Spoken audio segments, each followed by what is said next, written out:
Alright, hey there, E here, and we are back with some Warhammer 40k Rogue Trader. And actually quite a bit later than I thought it would be. But regardless, last time we continued on our little trip away from Footfall Station, though spent a good deal at the start talking with our companions, mainly Argenta and Heinrix, just kind of following up with some information with them, why they were still traveling with us. Yeah, a bit of Argenta's whole deal with Theodora, why she was following her and all that. And for Heinrix, a bit of why he decided to still travel with us. While the subject matter was fairly quick, it was a lot of dialogue. But after that, we got to traveling in our void ship, finally heading off towards our world. Though with the various travel lanes kind of disappeared due to the warpstorms, we ended up having to do a bit of an explore first, which is something we're still doing. First systems, nothing too interesting, and what was that? But yeah, first system, nothing too spectacular. Nothing too spectacular, but we did find this ship. I think it was one of the vessels that fled Kiava Gamma. Kind of matches up, and it seems to have been taken over by heretics in full. Initially, we didn't encounter much trouble, but we reached a point where I guess it kind of angered them. So had to fight our way through a bunch of heretics. Let's see. Yeah, I had to fight away from all the way over here and then back around again to the front. Annoying little ambush. And now our left is just this one area. From what I remember, it is a fairly tough boss fight at this point in the game. Or at least it was the last time I played it. It could definitely be a much different issue now. But regardless, this is the last fight of the area. At least it should be. And then it'll be back to traveling through the void to our territories. So, nothing else. Let's start this fight. A formidable looking door blocks the way into the next module. It is covered in scratches as if someone clawed at the cold metal for a very, very long time. The door does not respond to your touch and stands fast, refusing to open. The writing above the doorway reads, Main Computing Cathedral. Okay, you can restore power, look around. We already looked around when we first encountered this. So now it's just to restore power.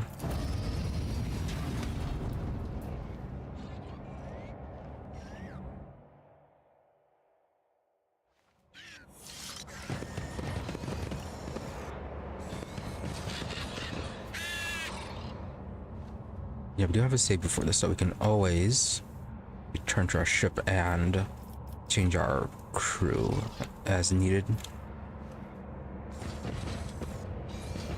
Our retinue, I mean. Change them around if we need to. In my veins.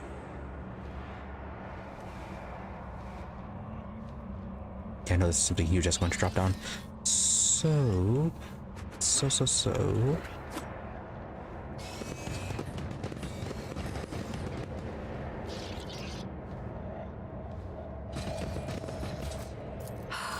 Let us see. Yeah, I do kind of start on that side.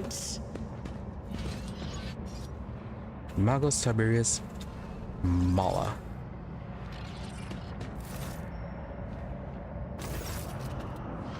There in the room is permeated by a wild mixture of miasmas of both mechanical and biological origins. Blood, rust, vomit, machine oil, excrement, kerosene. All these smells blend together in such a thick stench that almost feels palpable.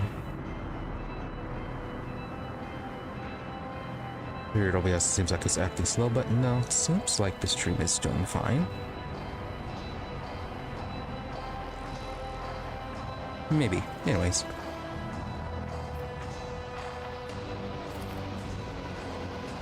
Magos Tiberius Mala. Just as the air here is one mad tangle of odors, the device in front of you is a mishmash of wriggling wires and transplanted fragments. In all the clutter, one could almost miss the main component.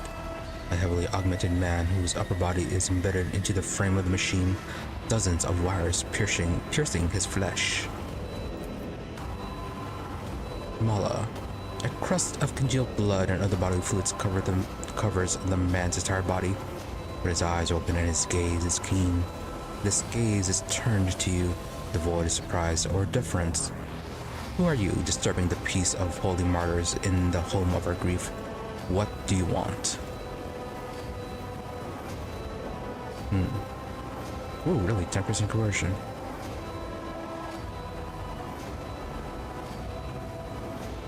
Is it because I have the parties moved a little bit back? Yeah, we should have had some better coercion.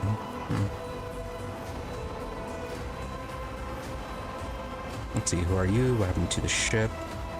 Maybe looking at this creature unnerves me. I'll go speak with your brother, find out what happened here. Dogmatic. There's no fate more honorable than purgation through suffering in the name of faith. Well, you received a servant Anusa. Determined is not pulling back the corruption, it is sustaining it. It is not too late to expel this blight. Yeah, sure, try to talk him down. The man's eyes clear for a moment. They still lack understanding, but there's a hint of surprise. He slowly looks around the room at this aesthetic priest at his own mangled body. His vox hisses as if he's struggling to say something. Conviction of faith, permanent.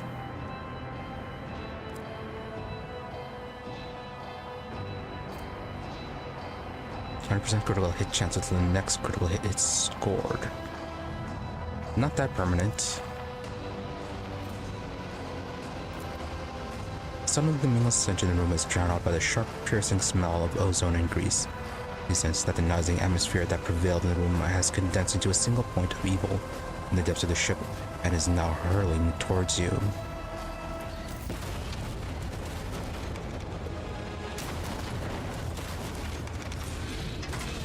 Yeah, this thing.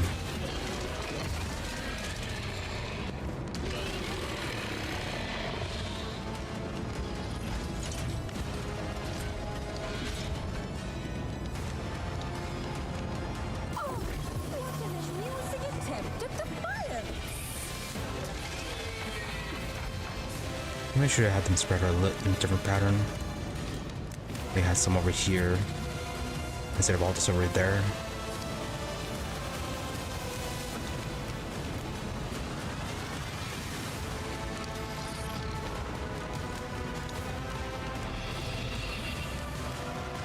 Okay, only 5 enemies.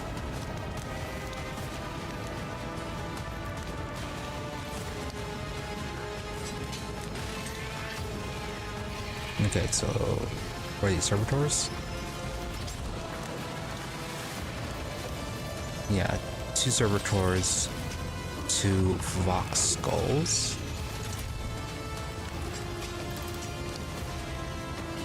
Yeah, then the forge fiend. What's so special about the vox skulls? Right, they can repair.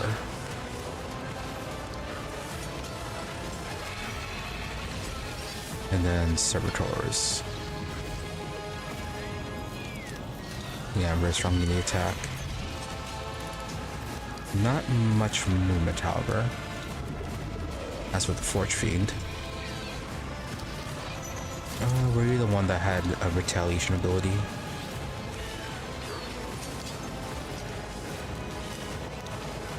When the creature suffers damage the first time in a round, it becomes enraged and strikes back after every additional attack suffered this round. Right.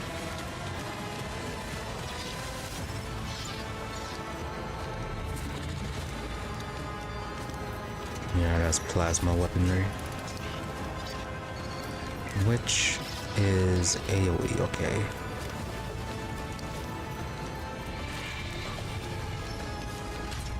So keep them separated. do not bunch up.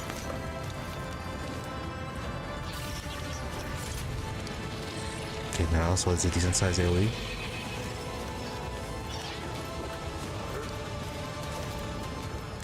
Yeah, movement isn't so great, but it has its attacks have decent range though.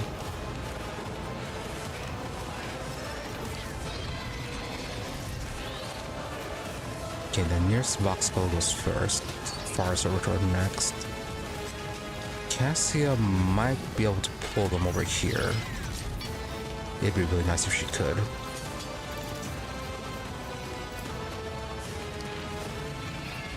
Oh, if only we could get up here.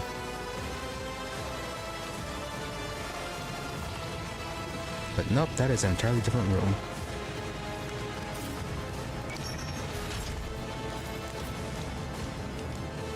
Yeah, same with that.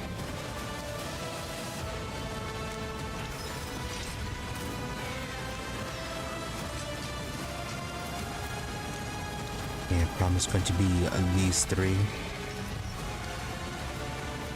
They're very melee oriented.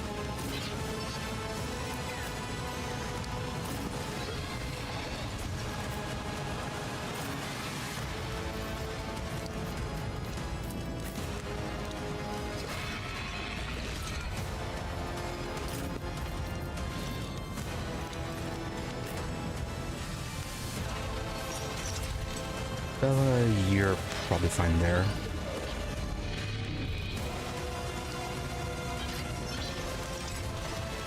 You can run and get some of them, and then return back. Always good for that, really.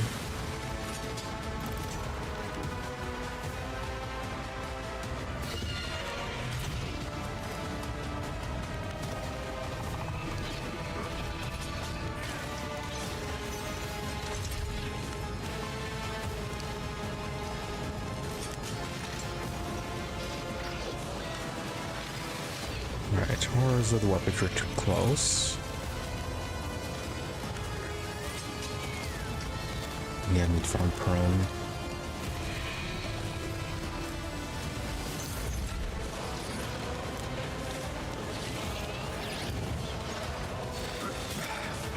Just a minor setback.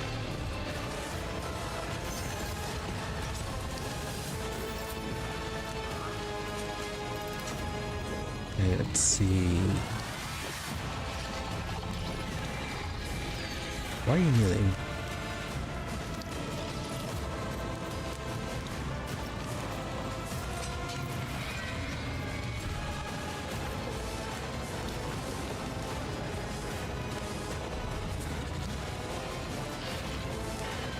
Yeah, probably pull you that way?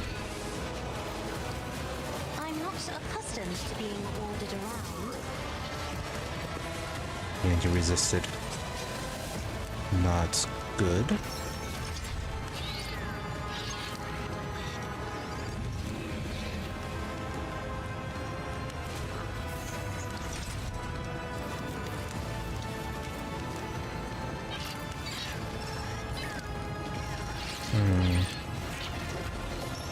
I do a walking nightmare.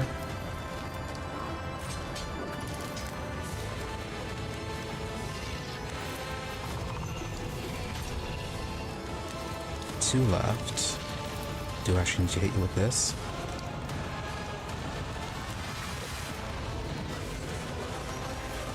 Isn't this a job for the staff? Okay, that servitor is stunned. So is that Vox Skull. Forge Fiend, yeah, Forge Fiend's immune to that.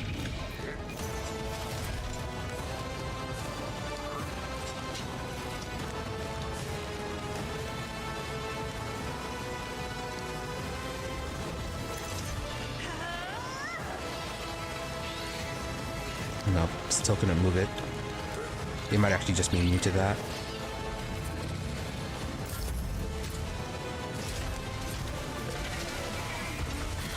Don't you need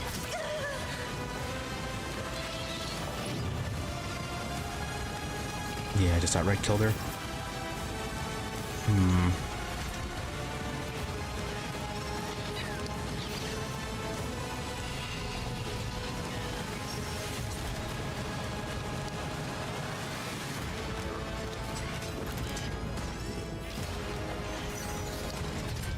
Are you stunned? Yes, you are.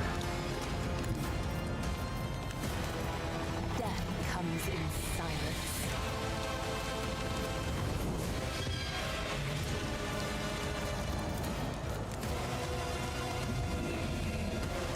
Is this single attack or... Yeah, single attack.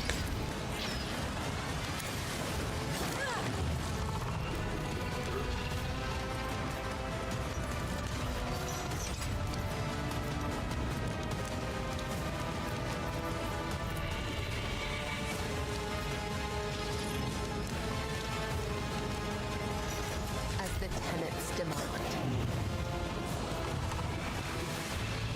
The shadows will see it done. Killing brings me no pleasure.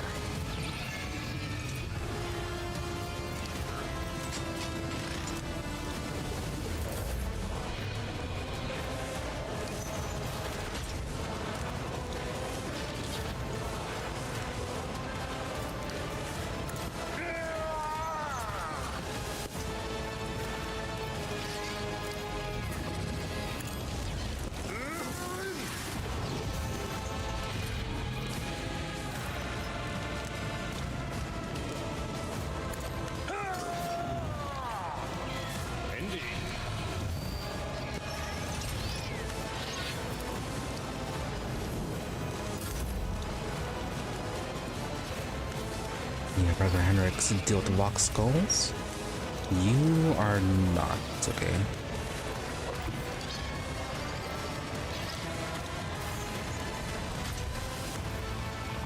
Get me a target. Yeah, you're not stunned.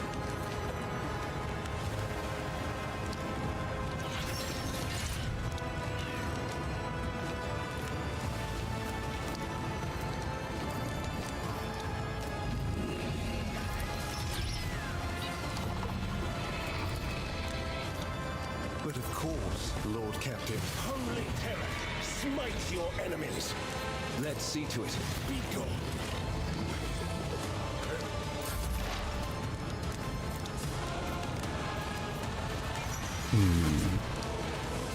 That's something that can weaken their attack.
Let's see, first off, relocate you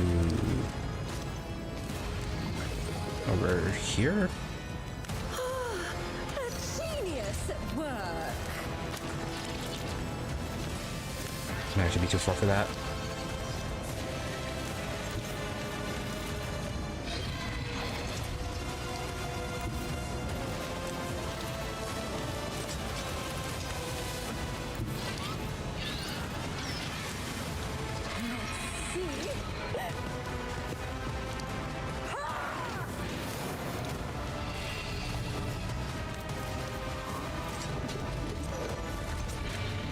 It'd be nice if we could use bring it down.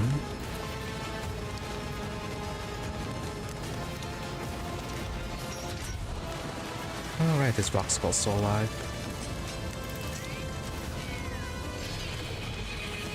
Schemes. But now let's get damage over time on this one.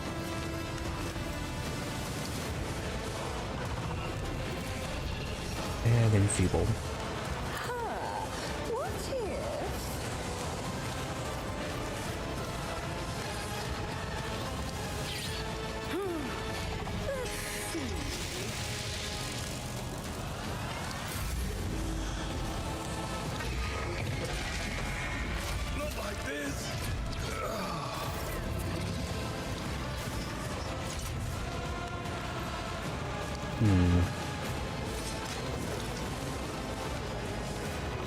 Let's see, the servitor. Yeah, we can kill that right away.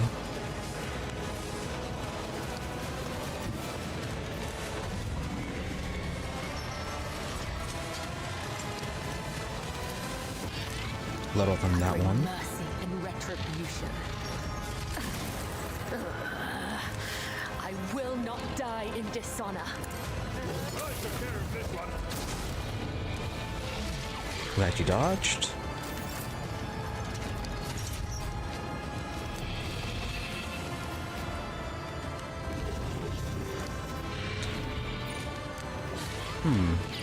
How do I punch your action points?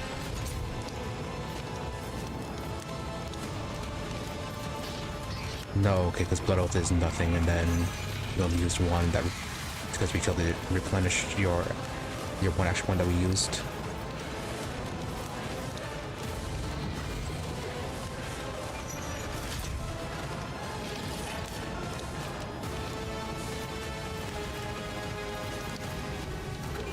We do a pain resonance.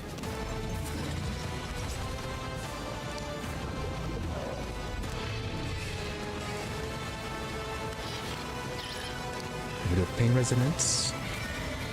And then you gotta do it where it hurts. So that's 2. Do you want to do a blade dance?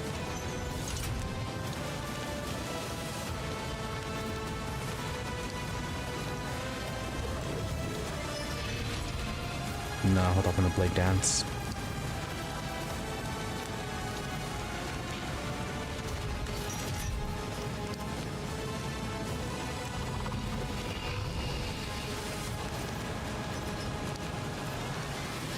Okay, we do a raining blood. Where it hurts. Yeah. I shall not fail.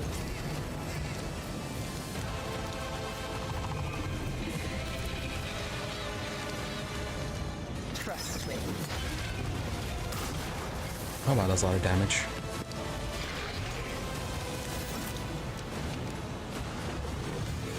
How many stacks with that?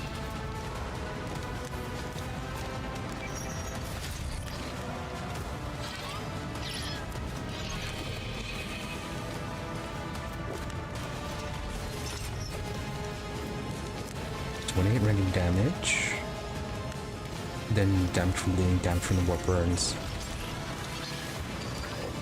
biophysical distortion, more bleed damage, more warp burns. Oh.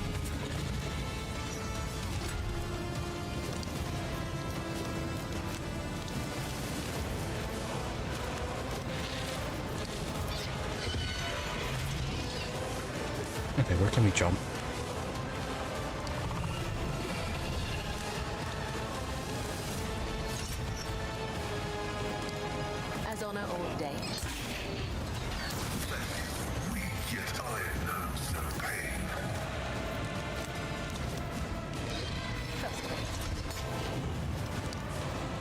No? Pain resonance did not work? Oh, we could actually jump again. As honor ordained. Red and Why were you still firing off in Pascal's direction? I shall not fail.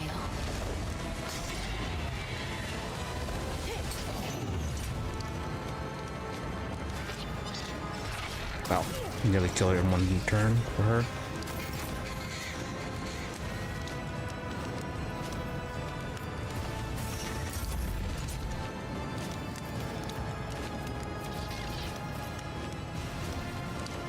Okay, Heinrix can finish this off.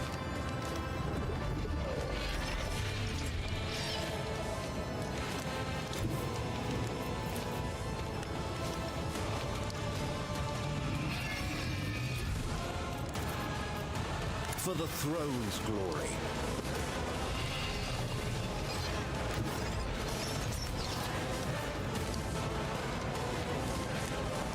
Everyone Maybe. Step aside. There you go.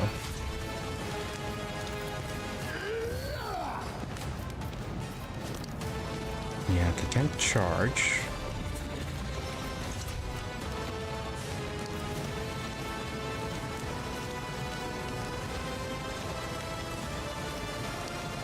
I don't think we need to cast Enfeeble on you again. Gas rate on it, and it doesn't seem like it stacks.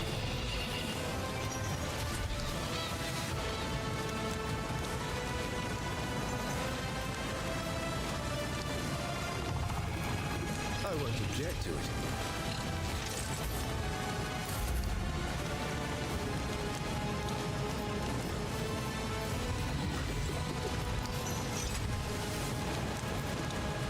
Innocent Feeble.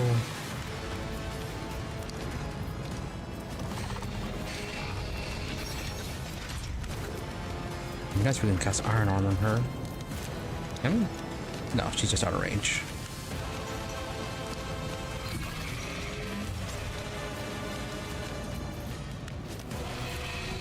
The storm approaches. Hopefully she doesn't die. Oh, a wicked thought. Let's see.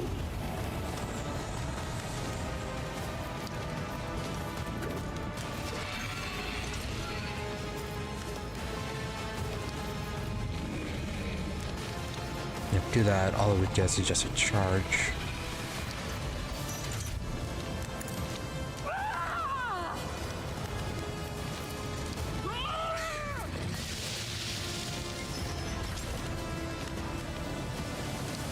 Shattered foes in my wake. I'll channel my pain into anger. Okay. Oh, it's dead.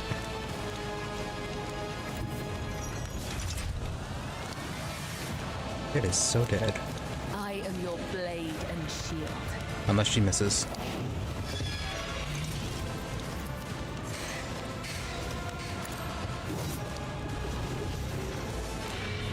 Hide.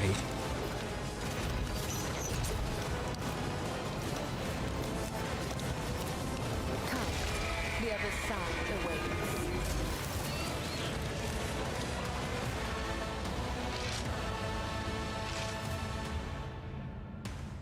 Okay, good that we had that one attack.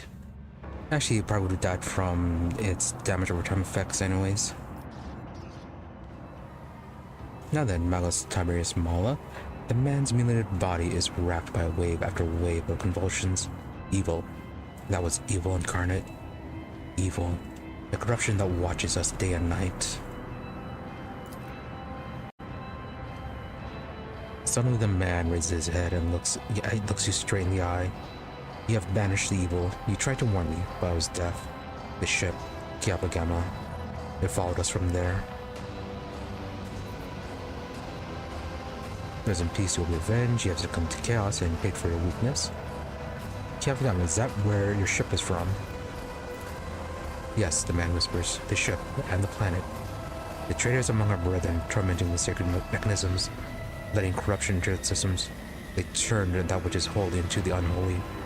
And they set these new twisted machines on us, their tech comrades. We managed to flee, but one of the monsters found its way onto the ship. A tear appears in the corner of his eye. He thrashes frantically in the mess of wires piercing his body. We fought. We cut off one module after another as one cuts away rotten flesh, but it followed. Its invisible influence, the corruption it exuded. It claimed us one by one. The crew were merely humans of flesh and blood. They were so weak. They succumbed so easily. We could not save them from evil, and so we gave the ship to the darkness among the stars. But the darkness came for us too. In this last module, where we intended to make our last stand, then I sacrificed myself. I became a filter, a stopper against corruption emanating from the machine. I succumbed. The corruption came for our souls. The corruption of Kiava Gamma, traitors. With the last of his efforts, he rasped. The fabricator censor. It all started with him. He was the one who let us tainted the sacred code. He was the one who doomed our brethren. He was the one who spawned the steel monstrosities in the furnace of our planet.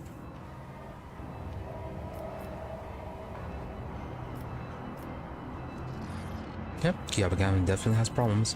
Rest in peace, you will be avenged. I was part of the great force that drives the universe. I do not fear the cold of death. A wheezing breath escapes the man's chest, then his eyes close.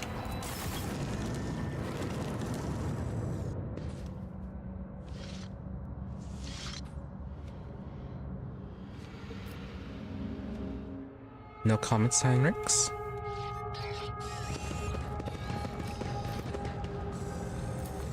Yes! Genius triumphs! The empty shell of a demon engine, it was this creation. A horrifying mix of real space technologies and the deranged powers of the warp that disrupted ship systems and twisted the tech priests' minds.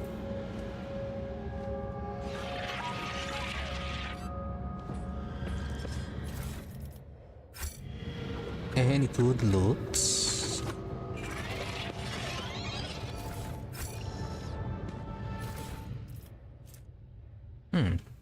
Heretic coat or cloak. Where the cloak gains a psychic power which allows them to sacrifice 39 wounds to immediately teleport to any cell in 4-cell radius.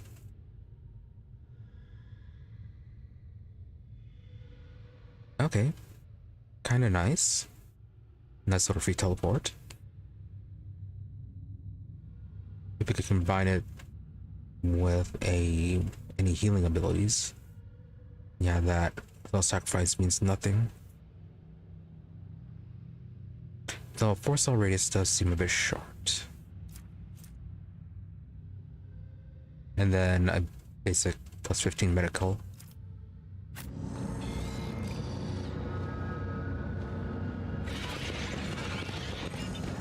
What lies beyond? Vertical cargo and a dungeon like carapace.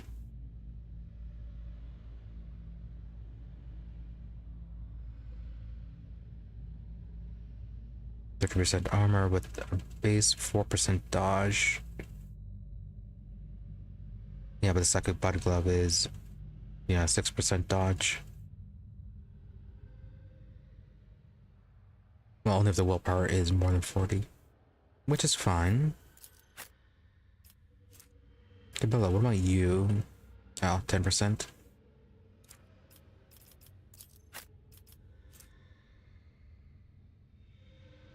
Okay. I'll give this to Cassia.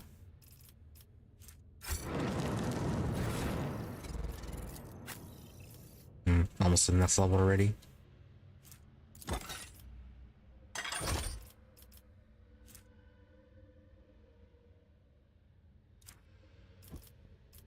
Yeah, only Adira's... Yeah, I think Adira's our only heretic right now.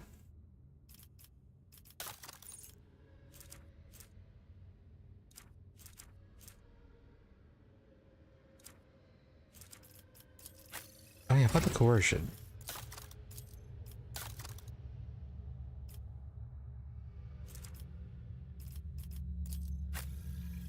$35, $30. Really?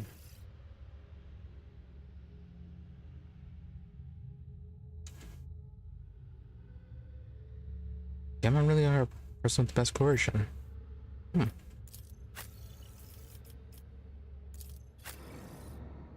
Okay then, apparently so.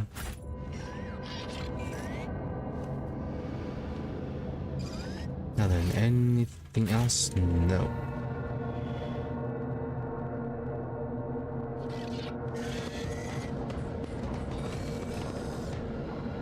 In this tapestry of a world, Yeah, Cabela can do quite a lot of damage. rogue threat.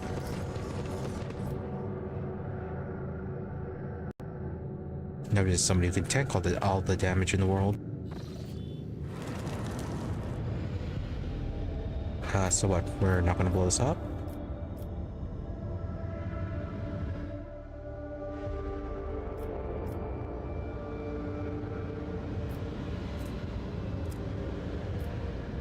Let's see, already explored. Already explored.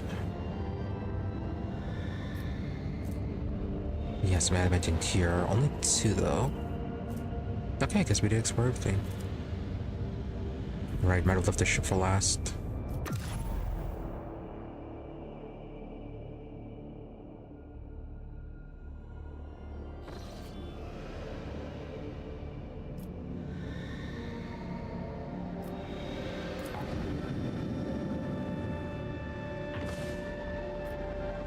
Very dangerous route. Yeah, that's gonna take us to Janus. Kiava Gamma. Kiava Gamma's all the way over here.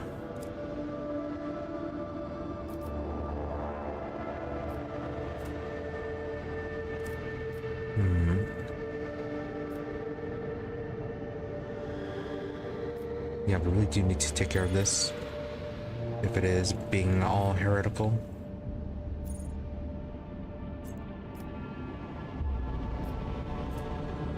Yeah, okay, that's to the Imperium.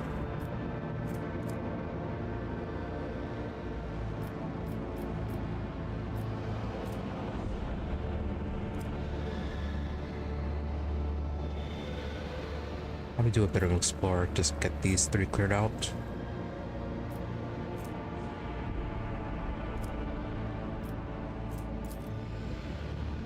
Danger 3, danger 3. Yeah, of course it is.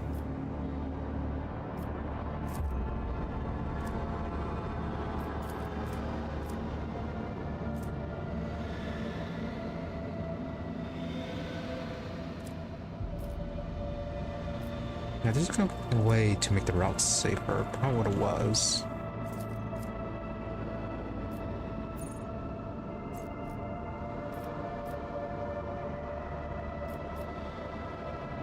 No, just that.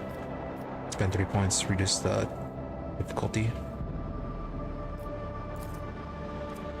Yeah, for now, let's head here, explore these 3 places.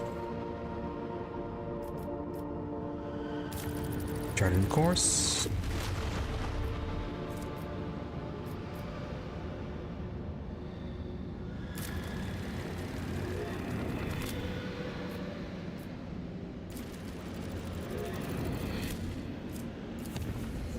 The wrong button meant to warp travel. Locksmith, permission to report, Lord Captain. I keep receiving messages about strange behaviors in certain ship systems. All decks report the uncontrollable opening and closing of doors, gates, and airlocks. They behave erratically and do not obey the operator's commands. Regrettably, this has led to casualties among the crew. Deck priests have explained that these phenomena are being caused by the machine spirit's irascibility and have spent hours chanting litanies to soothe their anger. Unfortunately, many crew members were badly injured before the parasites could stabilize the systems. Unfortunate. Right, new routes.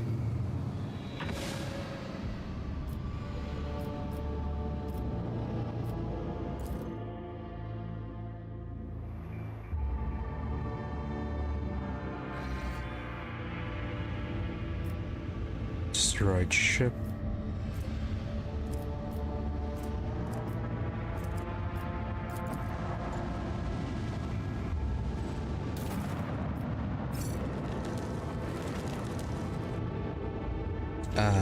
What was that?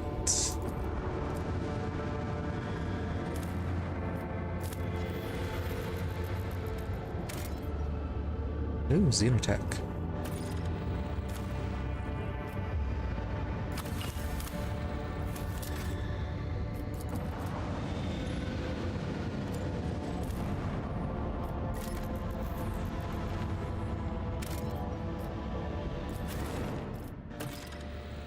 Architect mechanism fragment. This thing.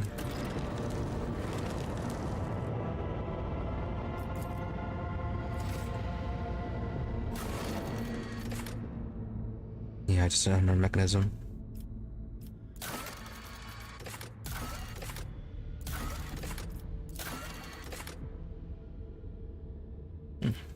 Interesting.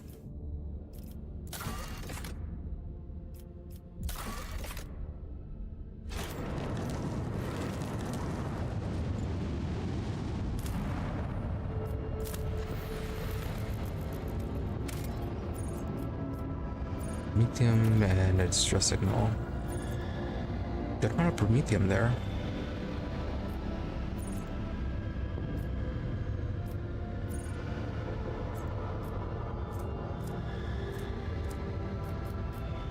Now just chemicals. Oh, okay, now level up.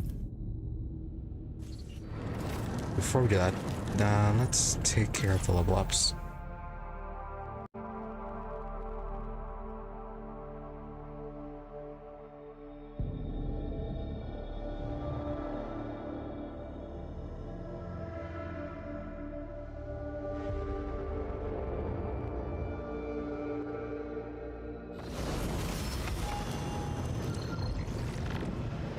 Why is a warp chasing us?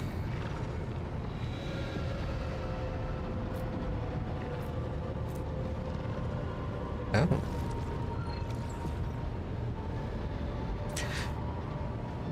I suppose we haven't actually attacked anyone really.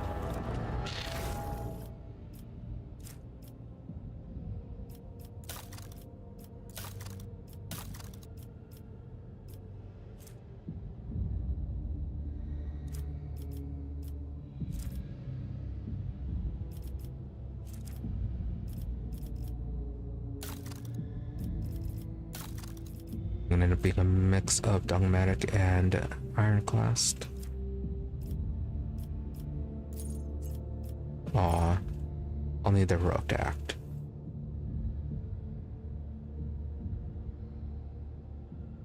Cyber Raven immediately heals to full wounds, even if it has 0 wounds. Cool, we can revive it. The Overseer's next 3 abilities cost 1 AP less. So then in combat, the Overseer can relay attacking second powers through their Cyber Raven.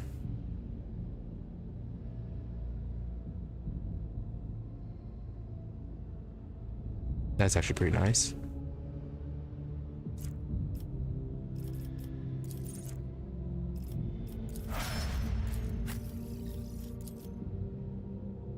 And yelling guard until the next turn the Vanguard attempts to attack each enemy that attacks the Vanguard or their allies in a 3-cell radius of the Vanguard. To make the counterattack, the Vanguard has enough movement. They can move toward the attacker if the Vanguard moves. There, this effect moves accordingly. Alright.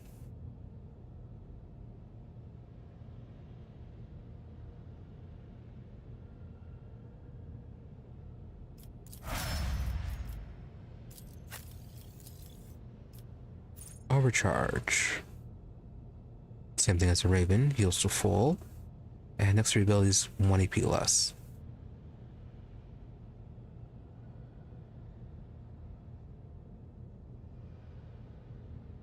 Allies then ignore the cover of enemies that are under surveillance.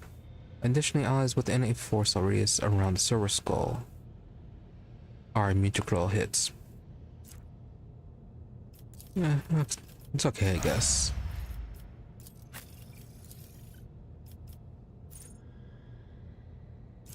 So then, in combat, all damage dealt to enemies by damage over time effects increase by 100% after all other modifiers. This effect stacks can be inflicted by more than 1 executioner. Oh.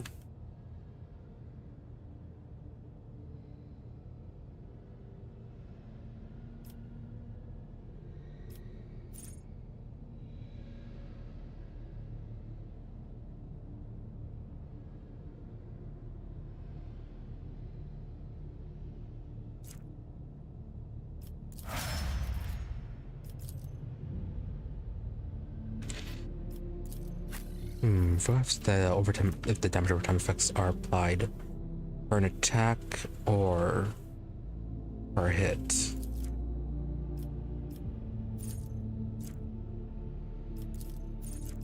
If it's per hit, it might be worth maybe converting Argenta to an executioner.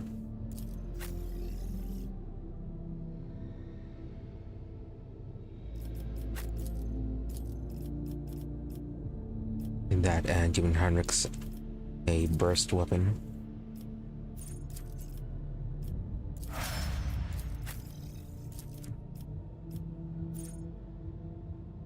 See, for you, obstruction enemies attacking in the direction of the Cyber Eagle that hits the enemy's allies automatically support critical hits.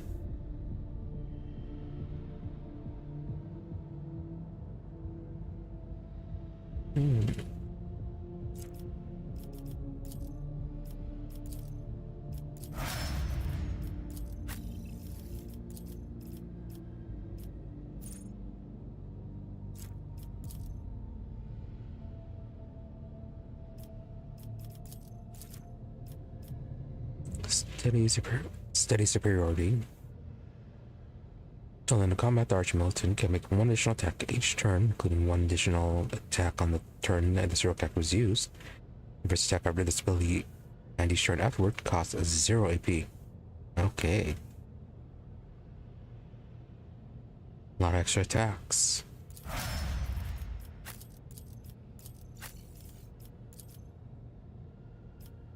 think I did it overdid it with the overseers.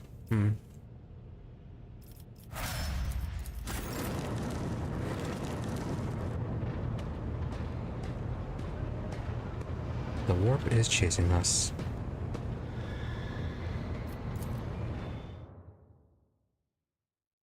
Might just be a bug because of that encounter.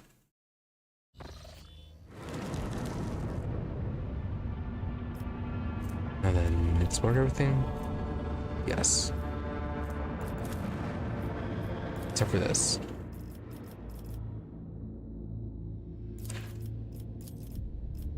Okay, bring in Argenta.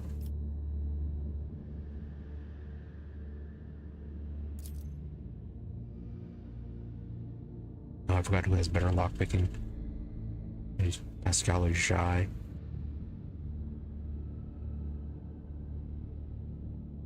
Yeah, we'll go with Pascal for now.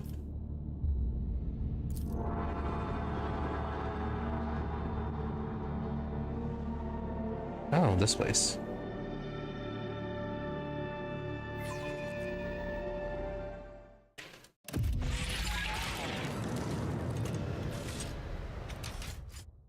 Yeah, if that warp effect continues, I'm gonna first try reloading.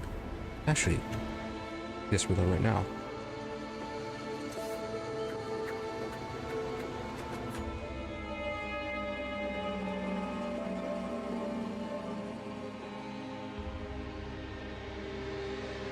Yeah, if it still persists, then I might just restart.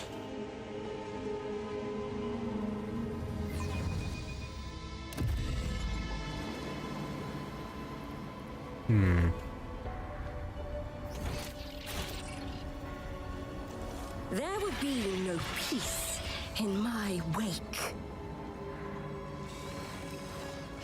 Such a peaceful scene, the likes of which I haven't seen in a long time. No bright flashes, no riot of colors, just pure white canvas.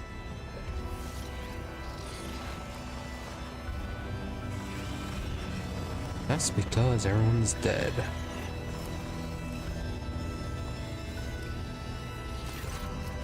Two skeletons are lying in a strange position, as if one was either carrying or hugging the other and did not let go even in death. The gear is badly damaged and decayed. Quickly inspect their gear. There are three things worthy of note. Fragments of some sort of device that both skeletons carried on the belts, some shiny trinkets and the remains of the carried skeleton's bag, and an old portable cogitator in the other's bags. Examine the broken device. Use of the broken text suggests that this was a rudimentary radar jammer, an item commonly used legalized by pirates. What about the trinkets? Trinkets are clear of Xenos origins. They are miscellaneous, time-worn items that have no particular value. One can assume that they are petty trophies looted from several corpses.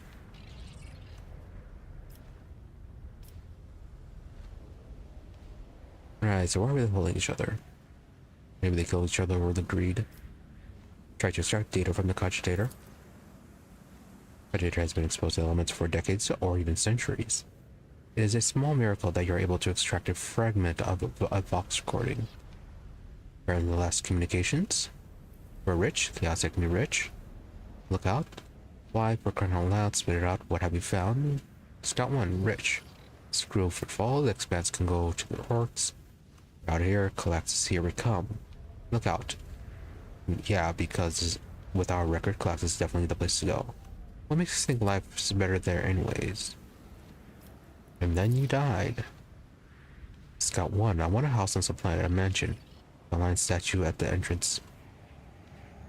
Do you even know what a line is? It'll have a servitor with one job, dusting my line statue. Look out. Fly, you idiot. You're still on a dangerous planet. Quit sending me your hollering. Get back here or just tell me what you found already. Stop, Fly. Fly, you coming? I'm coming for you. If you're not responding, just to mess with me. You're dead meat.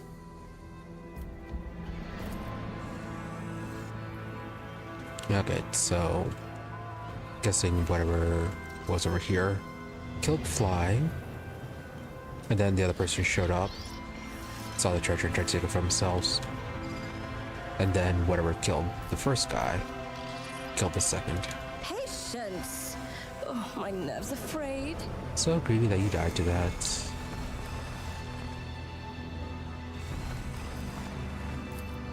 Unexpected result. You're right, that's expected. Yeah, okay, it's this place.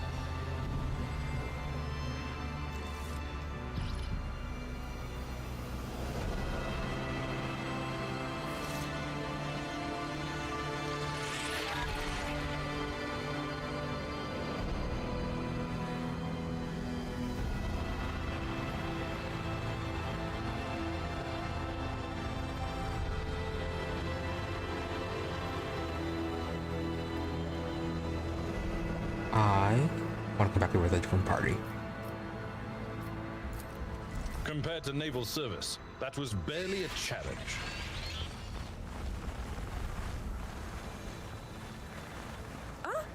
One step at a time, amidst the madness.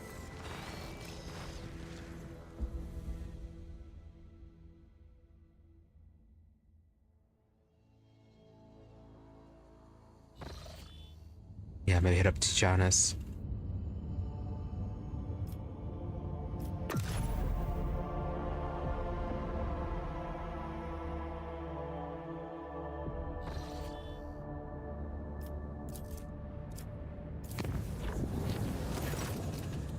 Captain hastes to report this disturbing news brought to me by a machine spreader of the ship. The matter is extremely delicate and concerns Lady Cassie. See, first day aboard, her presence has been a disturbance to the crew's way of life. If you allow, I'm prepared to detail the report. Rebel, deliver your report. First incident occurred immediately after our departure from Europe 5. The navigator chastised one of the ship's runners, after which he went into his living quarters, killed his family, and then shot himself. The second incident was noted while traversing the warp. The navigator gave the pilots some wrong instructions, and the void ship was thrown off course for a matter of minutes, but this was enough for the forces of the Imperium to anchor the machine spares enough for them to start a fire in the service bay. After that, officers living near the navigator's quarters began to express extreme emotions: hysteria, apathy, euphoria, rage. This is quite judgmental to crew morale and performance. The last incident was recorded on Footfall. Around 100 living birds were delivered on board during our stay on Footfall. Each bird cost a hefty sum, but I have failed to discover the purpose and subsequent fate. I've told about a conflict between the Lady Navigator and the Seneschal. Last with no details, if you like, you can ask Master Bessarion directly. Things are even worse than the Jai Hidari enters into a box cast in which she promised she would, and I quote, "end the Casca if she ever saw her again." For my Lord Captain, Lady Navigator's state of mind worries me. She is self-contained and does not mesh with the crew at all, which is why everyone avoids her. Even senior staff officers can be superstitious. I fear that only you are in a position to talk to her on equal footing and improve the situation for the sake of the crew's safety and that of Lady Cassia herself. I thought there'd be a conflict between Cassia and Abelard. She mentioned that Abelard was like the only other bridge person that she trusted. When the captain arrived on the bridge in the warp jump, she found the duty officers in a state of utter confusion. They claimed they had been receiving orders from the bridge for several minutes. Orders authorized by the rogue trader, but the Lord Captain had been absent. Curiously, the orders had been assigned by the late Theodora von Valancius. After a thorough investigation, the tech priest attributed the strange incident to the whims of the machine spirits. The ship left the hostile Imperium and returned to real space.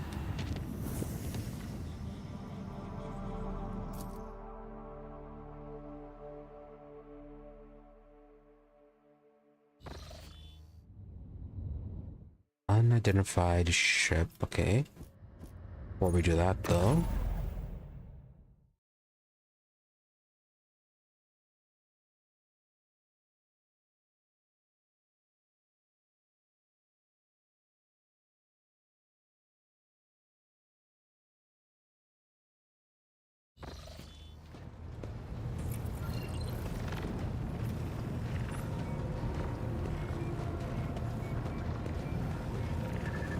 Abelard. Lord Captain.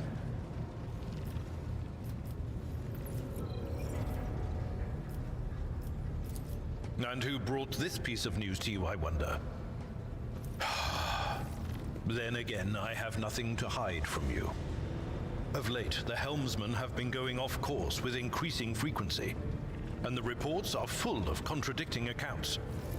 The problem continued, even after several demotions were handed out, so I took it upon myself to investigate. You probably should have investigated first instead of automatically going to demotions. I was astonished to learn that our Lady Navigator has been amending entries in the ship's log, and the officers have been keeping silent on her orders. I immediately demanded an end to the outrageous conduct, and I reprimanded Lady Cassia in front of the officers. She greeted my words with silence, and then quickly departed. I should not have acted thus. I never even found out what drove her to do it. Yeah, you're always quick to punish. Now then, about those caches left by Theodora. It is wise for a rogue trader to have caches where they can safely store important information. And utterly unwise to share the coordinates of such caches with anyone, even one's most trusted associates. I'm afraid I do not know how to find the caches, but I can offer some help. Your predecessor used this numeric code to deactivate certain defense systems in her service. If I know Lady Theodora as well as I think, then I'm quite certain that she left her caches well guarded. In that case, this code will be useful to you. Okay. Definitely would be useful. Jai.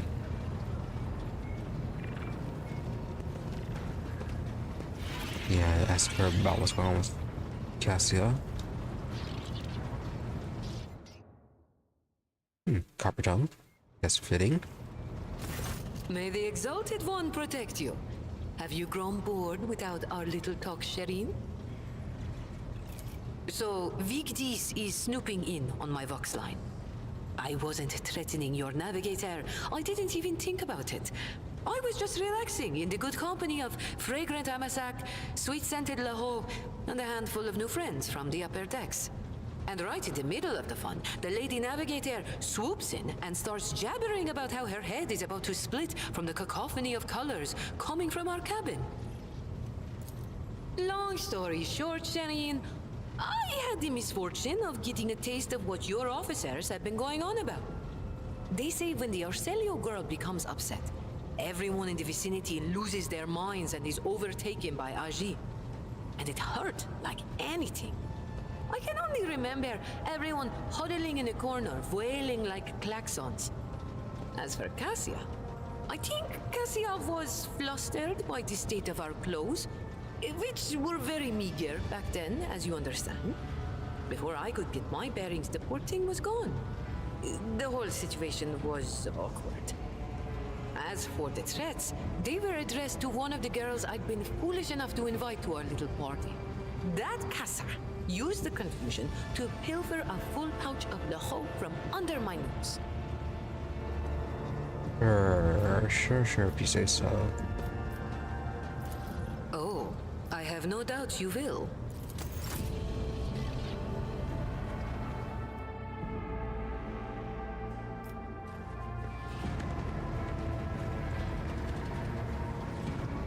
I suppose we got stuck with the bridge crew as well. See what they have to say about this.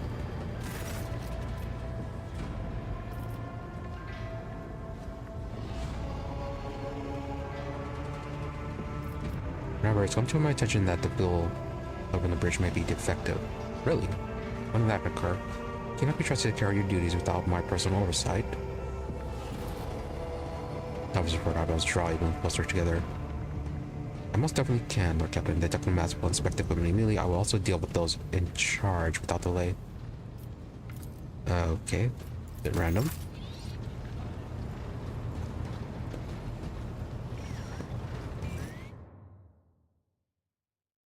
Heinrix? Nope, nothing about that.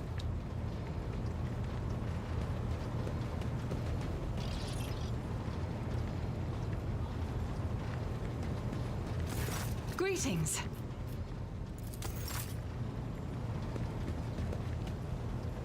Yeah, no one in the immediate area has anything to talk about with Cassia.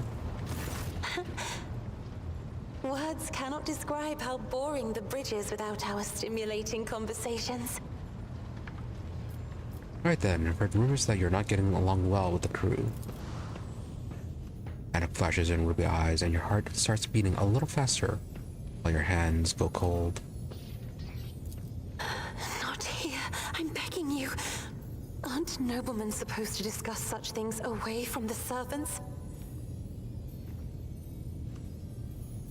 Yeah, she has very certain issues dealing with people. Not like she is actively malicious. Just a matter of experience, I suppose. Alright, study time. Then lead the way, and I will answer all of your questions.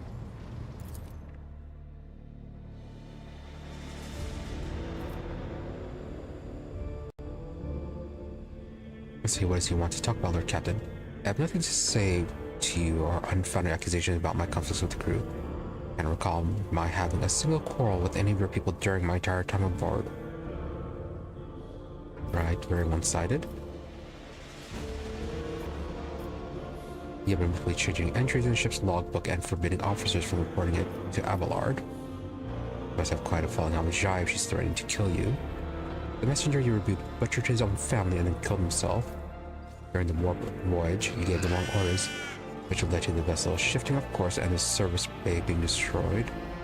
Officers are reluctant to be quartered next to your chambers because of the constant emotional outbursts it causes them. Some even maim themselves and others. And then, would you mind telling me why you need 100 species of birds and what you use them for? Yeah, first off, the birds. Admittedly, I'm at a loss myself. The day we arrived at Footfall, I sent a request to the ship's quartermaster and asked him to get me a songbird, but he never asked for clarification. Shortly before we left, I had a countless number of cages delivered to me, all wrapped in bright red panic with flickering tints of fear. There's a bird in every one. I was so excited I thought I would have 100 friends instead of just one. They were squeaking so piteously I let the poor things out. I even fed them my breakfast and dinner. But the stupid birds would not stop chittering, and even after bedtime. They were dashing about the room and smacking me in the face with their wings, and defecating. I became angry and suddenly they started pecking at each other's eyes and attacking me. Then I became afraid, and they fell over dead. I do not think I want to keep pets anymore. She is very clueless about things. Now then, you have been willfully changing entry to the ship's logbook and forbidding officers from reporting it to Abelard. I beg to differ. I read numerous books on Astra and the Taurus and can swear on House of Sarla's honor that your officers are entering data in complete contravention of regulation. False terms, random distance between lines, spelling mistakes, and even the simplest words. I spent the last few cycles correcting the latest log entries, and I thought it would please Master Abelard, so as he is so fond of order. And yet the Seneschal did not appreciate my efforts and for some reason called them an outrage. Even though mere days before he had been swallowing me in formula words. I know some of your people do this when they are expressing sympathy. I really want to repay the Seneschal with the same courtesy. Perhaps he finds my friendliness off-putting.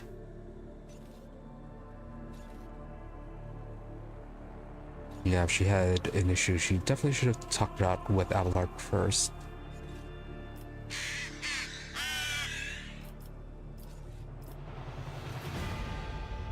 And Jai? That was a weird thing, because Jai did say that it was a servant girl, but she also could have been lying about that. Cassie's boob's side became round and armpit flush suffuses her pale face with a rosy tint. I didn't. That is our private business. The issue was between me and the Lady Jai. The captain please paid no heed. We made our peace long ago. But I'll have you know, no one threatened me. Your information is incorrect. Yeah, even Jai herself said it was incorrect. Weird that we stated it to her as such, though. Now about the messenger you rebuked, butchered his own family and then killed himself. I haven't rebuked a single errand boy on the ship, casting upon his woman. Ah, I think I remember. A kind young man with a shy smile and with skillful fingers, with too much rotten ochre on his shoulders. I grew tired of discussing color and advised him to lighten his burdens by casting the weight off his shoulders. He did not come the next day or ever again.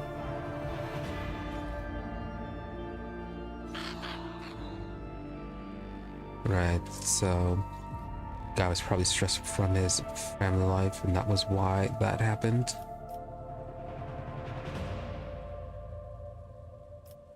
During the warp voyage, he gave the wrong orders, which led to the vessel shifting off course and the Surf's bay being destroyed. What's your excuse?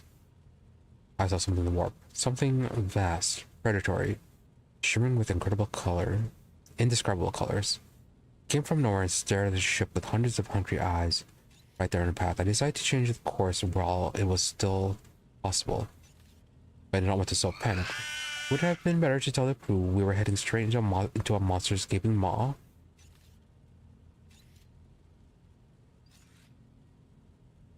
No, but you definitely should report it afterwards.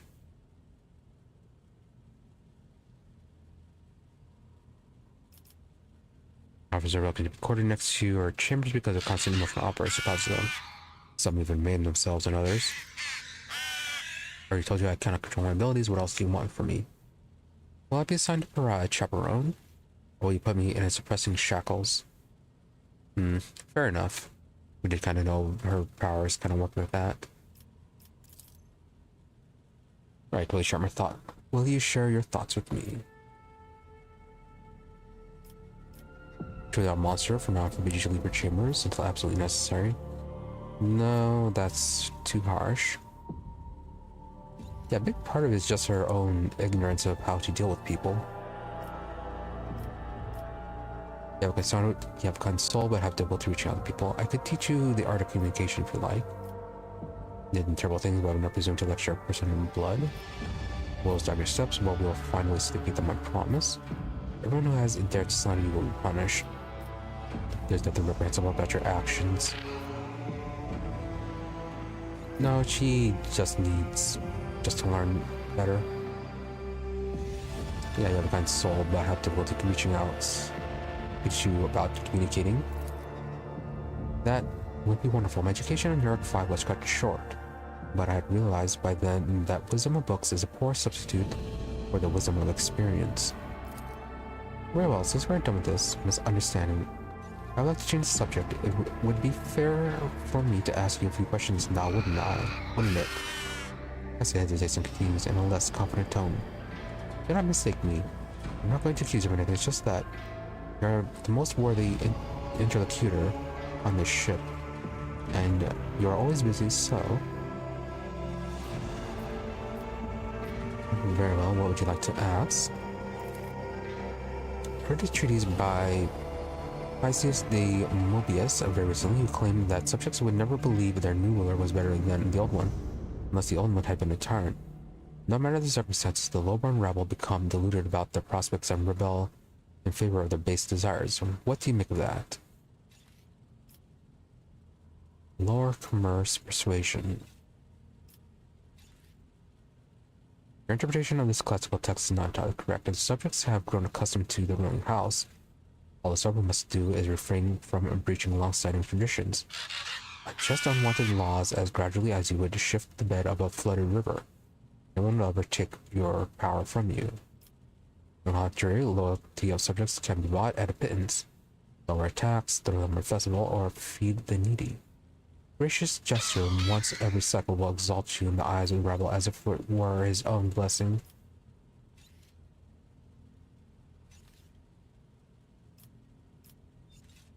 Our persuasion has always been my opinion that subjects expect two things from a sovereign: to abuse power and to bless their babies. Succeed at both, and boring essays become unnecessaries. I'm afraid I don't have an answer. I'm not familiar with the works of this scholar. No. Persuasion, don't think it's going to succeed. Commerce.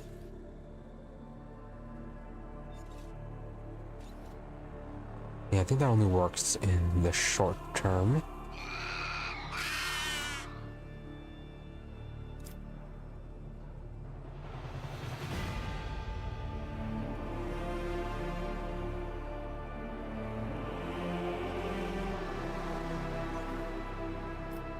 But yeah, people like their habits and customs.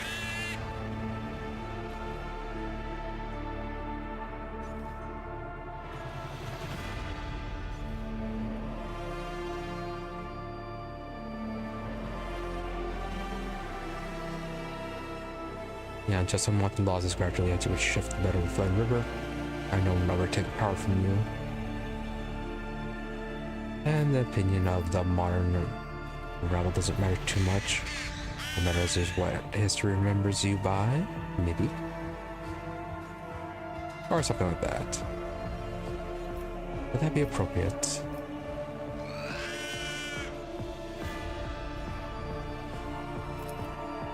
Cassia thinks for a moment and then smiles. Indeed. I was not wrong about your merits or your ability to hold that conversation. I hope my second question does not confound you either. Oh, is there going to be a quiz later? According to the 20 tomes penned by the preacher Istafan, the Forgotten, Istafan the Forgotten, mercy and cruelty go through the world hand in hand, but people flock only to one pan of the scales. Would you rather inspire fear in your followers or be magnanimous and choose awe? Coercion is way too low. Not afraid of acquiring a reputation for ruthlessness. Rather crush a rebellion than condone one. Is that not the greater mercy in the end? Yeah, but you're not addressing why the rebellion occurred in the first place. I was restraining leads in my actions. Excessive suspicion and mistrust hardened the hearts of the people and turned them against each other. Fellowship one must be a tyrant, a friend, and a jester to one's subjects. What matters is that to clearly discern which role is required at a given time.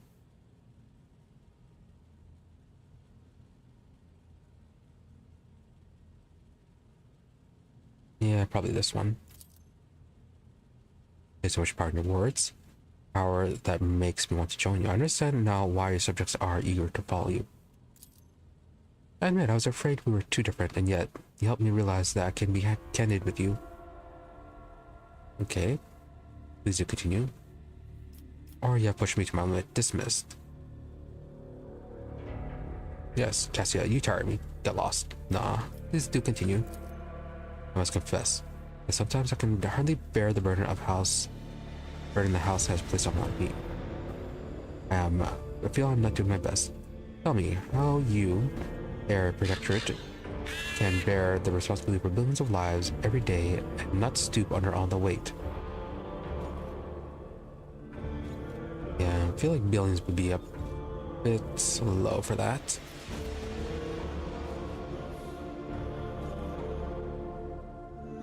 Not always easy, but I try to lead my dynasty towards prosperity by worthy means. It is my duty, whether I like it or not. The inner turmoil is clouded in your mind, my protectorate. I subject my title of mere resources that I am using solely for my own ends.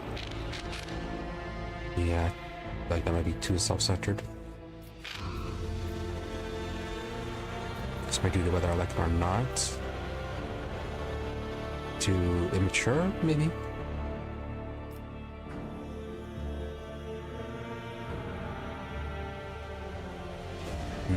Do we have to go with this one? Or the dynasty towards prosperity by worthy means. Thank you for your patience. You are helping me to see the world in different colors. A novel experience for me. Our conversation hold a special place in my heart. Allow me to bid you farewell for now. I'm heading back to my chambers to consider today's conversation. Oop. And again with the familiar maintenance station. Stranger among our own. What was that?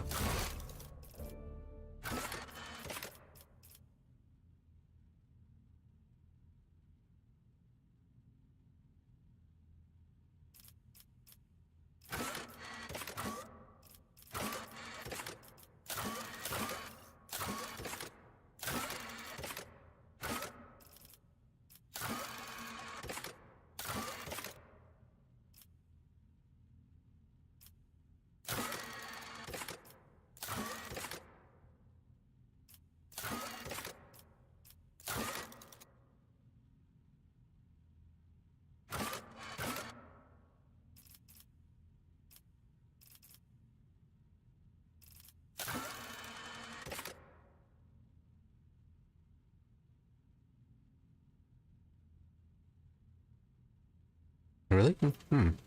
Okay, they failed that.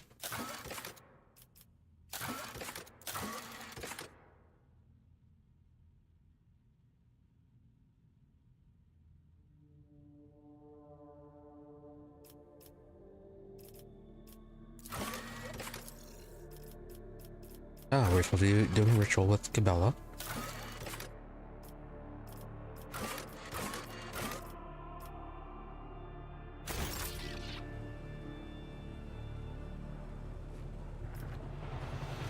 And Cassia left her rock swarm behind.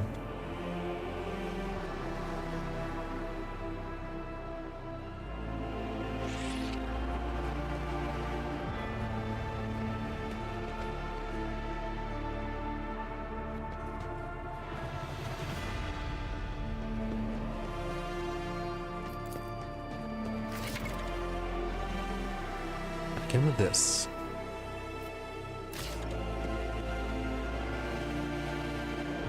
Keeps popping up, I never see it.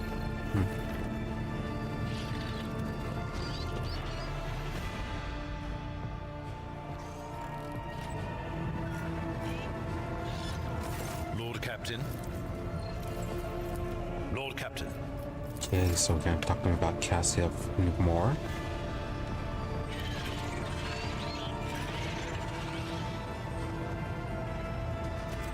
Cabela. Domin.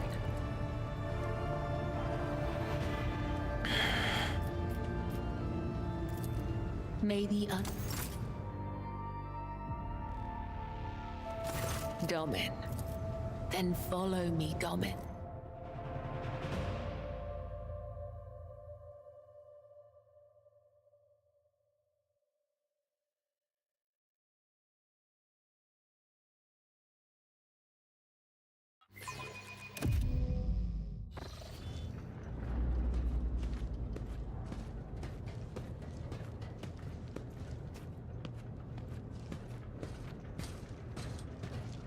I was about to say that this was just a little too elaborate, but then I forgot that they have their own little Are church you down ready below. to step into the labyrinth, Domin?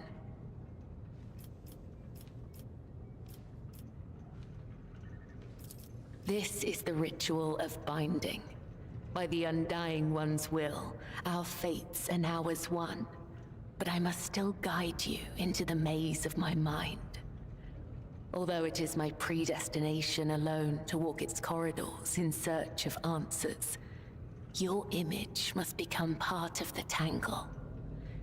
For I am your shadow, Domin, and your presence will aid me in sensing whatever threats may be looming over you. See, what's all on the floor? Instructions, directions, a depiction of the puzzle that can only be solved within one's own consciousness by following its bends and turnings. I do not require these lines to find my way, but for you, they will serve as a guiding thread.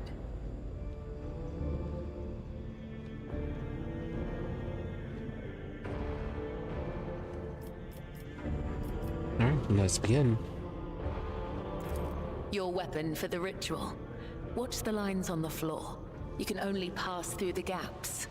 The rest, you need not know. Enter the labyrinth, Domin. Really a blade.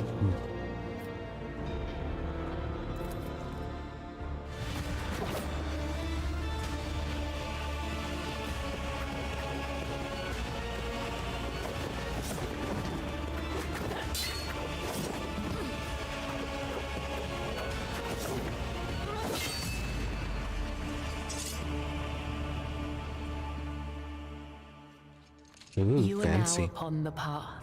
Your shadow now walks the labyrinth, and my gaze can now see when danger draws near you.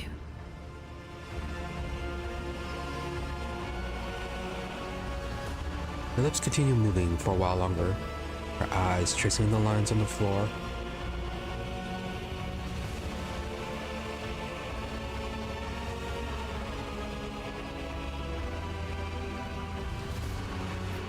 Yeah, rather just a little fighting ritual. And what is the true meaning of this rite? You are not required to understand. You have joined the ritual. That will suffice. Glances at you with apprehension. She is nervous. That is something that Gamma may not like. At least you can understand why this matters to you. Understand me? Why, Domin? My fate is preordained, and our places assigned. We both must serve the Undying One, as his design foretells. But if such is indeed your wish... Helen hesitates. You see her eyebrow creeping upward before quickly straightening it once more. My path of service to the Undying Emperor is one of many twists and pitfalls. Every mind is fraught with weakness, and only by honing it tirelessly can one achieve focus and prime one's perception. I envision the tenets of the web as a maze of tangles and dead ends. Each time I go into a trance, be it one of the soul or of battle, I walk this path from beginning to end. And now that you're a part of it, you will be there with me when next I enter the labyrinth. You may deem it strange. You live in a world so far removed from my own that such rituals must seem absurd to you. I'm sure I would find your rituals equally mystifying. She permits herself to smile in the very corners of her mouth, and a spark of flustered curiosity lights up in her normally aloof gaze. An outside observer, what happened here would have looked like an ordinary fight, or your senses grasped something more that allowed you to perceive a fragile bond that's formed between the two of you in the midst of this later dance. As if Cabella's mind has opened up, reached out to yours, and acquainted itself with it. Surprising display of power and direction for someone who possesses no psychic abilities, appears to be unaware of their own gift.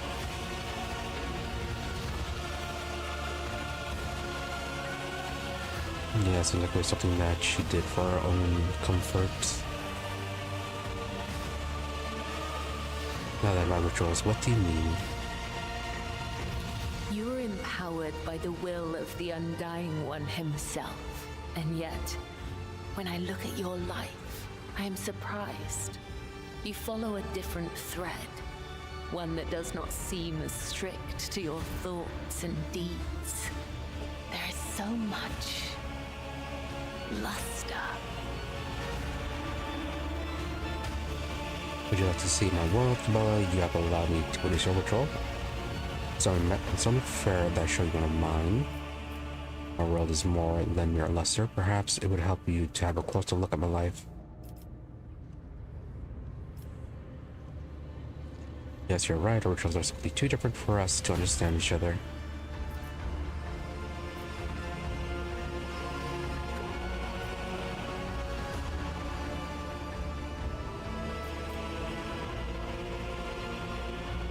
Yeah, one of the two seem both leaning towards the same way, but with different intensity. To partake in one of your ceremonies? Returning the courtesy. That is how you say it up here, isn't it? I will await your invitation. Bella pauses to think, then offers you a respectful bow. The labyrinth has accepted you. We have danced amid the crossing lines and minds, and by the dance, we are now bound.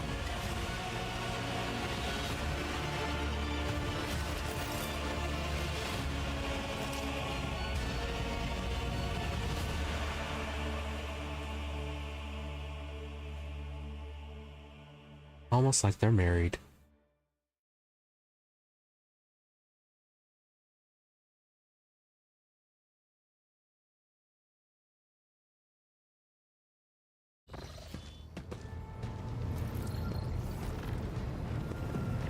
see. Talk to the high factotum.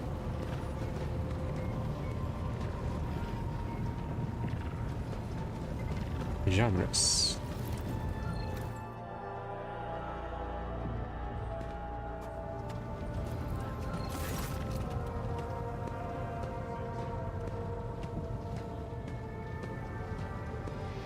Have you heard the name Fiery Reckoning? From what I can tell, it is a void ship of some sort. Not to mention one of Theodore's documents.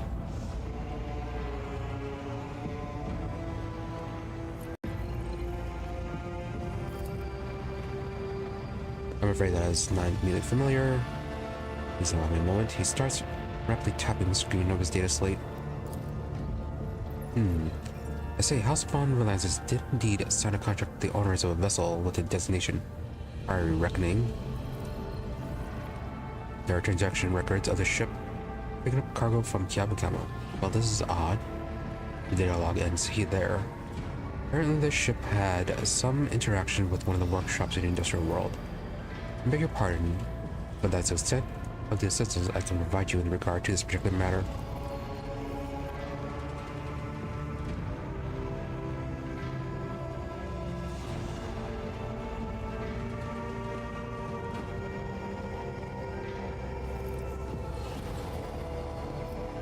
Yeah, I do not remember where we saw that one.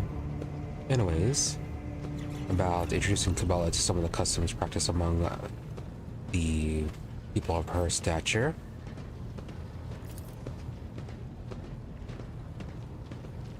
Janus huffs pensively. Your ladyship is most courteous. But what exactly do you have in mind?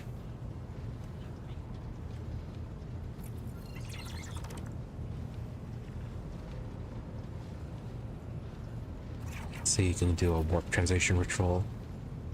Officer report meeting. How about a social event?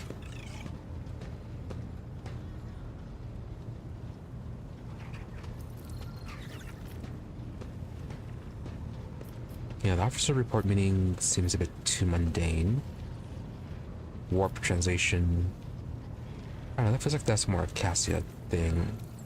It doesn't really involve Gamma.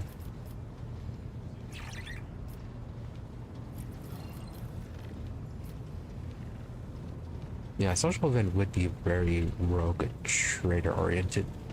Except through the report meeting. Let's go with the social event. The pieces on Janus' spore disappears. Yes, quite. What a magnificent idea.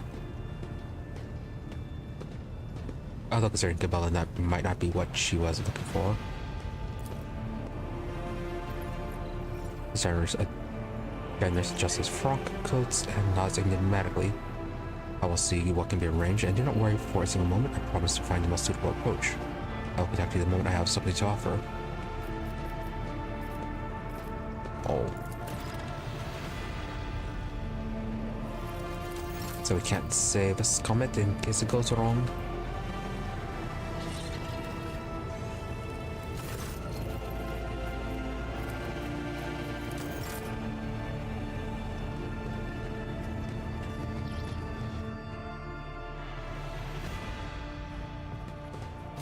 Domin. Maybe. I don't think it'll go that wrong. She did say she expected the ritual not to understand the meaning of it. Be all mysterious and everything. Of course.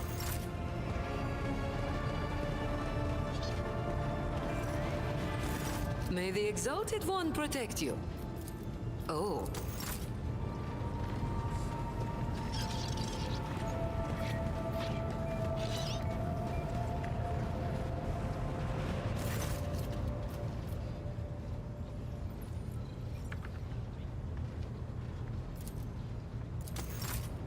Nothing more with that. That's it. Anything with you?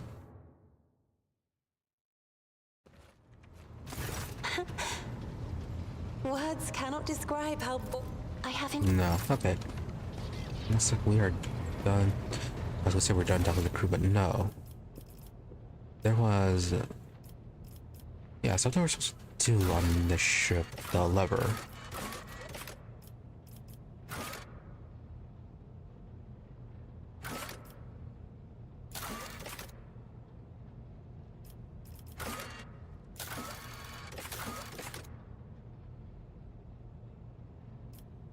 Wide ship bridge.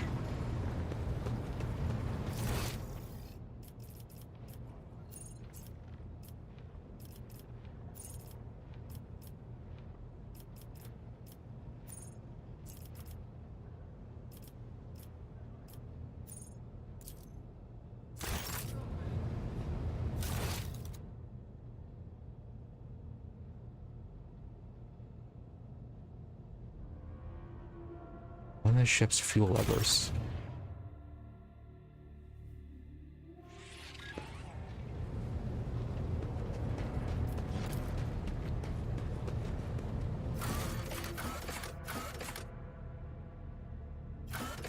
Did we down the freight line?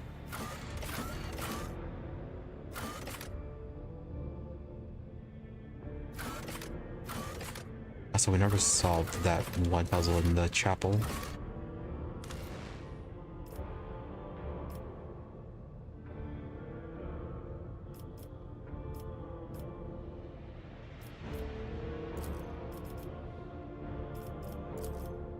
Cassie bound for this.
Work in a ripped mask.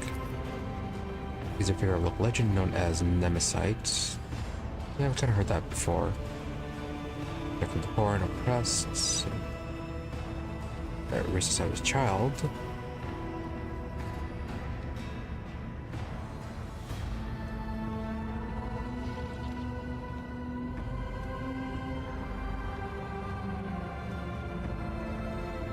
Sneezing a lot. Ever since I was a child, desperate people have been drawing his portrait on the walls, hoping to summon a defender to punish those who wrong them. We had 13 or so fools calling themselves Nemesite over the past 5 years. We disburdened ourselves of them just to be sure.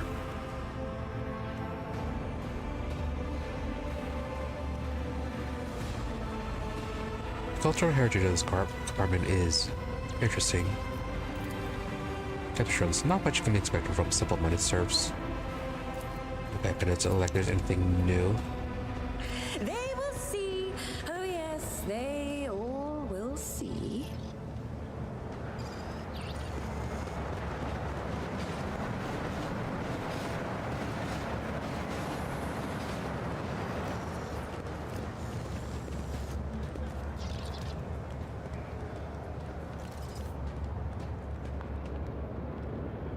Yeah, so everything looks the same as when we left it.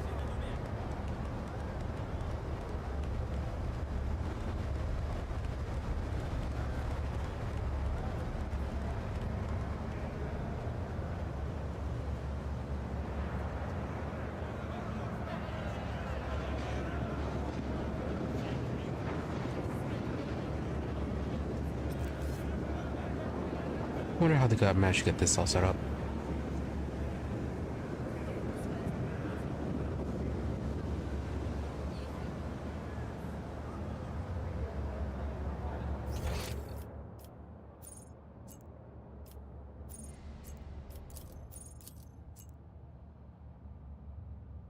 I guess whatever it is going on, it is actually on the bridge.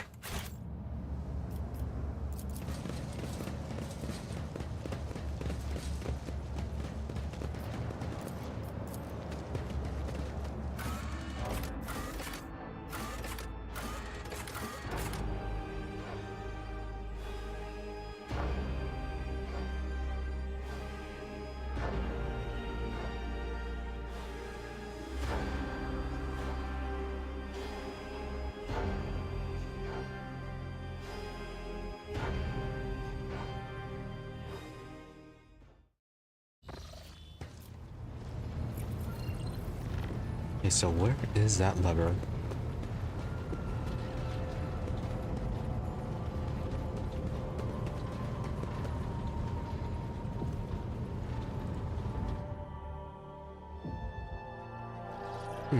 Abel's right there. Where's Pascal? Oh, there he is.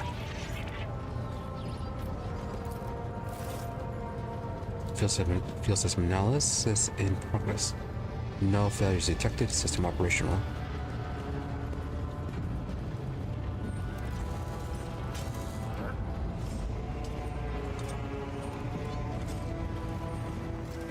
No, not going to explode.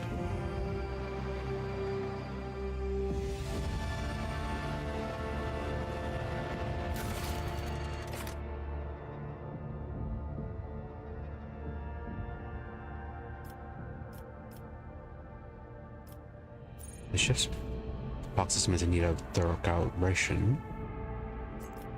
Okay, that was it then.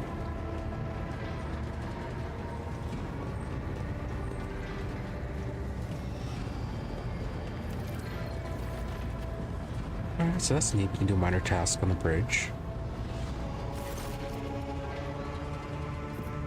A personal log says that the ship's box system is malfunctioning. Can you explain? Our captain, the box master, is caught off guard by your question. It takes her a moment to find her words. The box system is functioning as expected and no communication problems have been reported by any of the crew. Please allow me to check the system's calibration settings in your presence. Alleviate any concerns that you may have about its performance.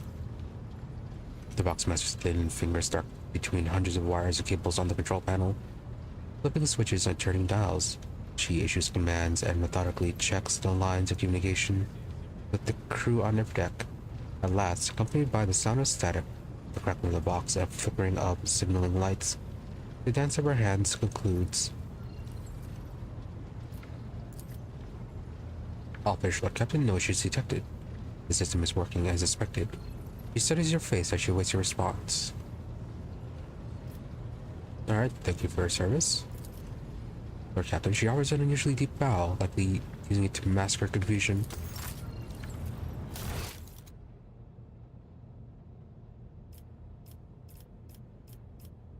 The Forgotten Twin Systems is of particular interest to the rogue trader.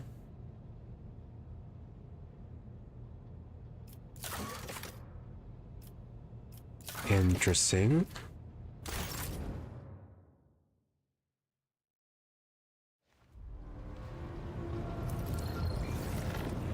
Yeah, where is that thing taking us?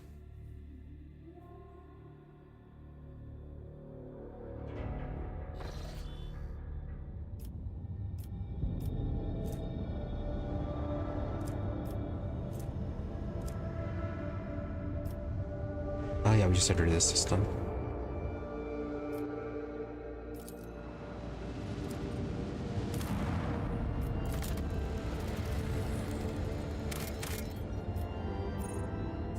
Blast steel, only 2. Who thought the vessel last?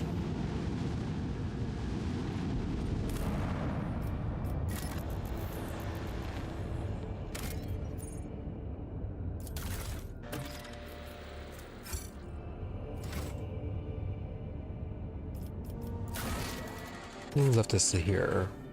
The rotator's crew discovered a cache on a frozen world. Cache was filled with suspicious substances.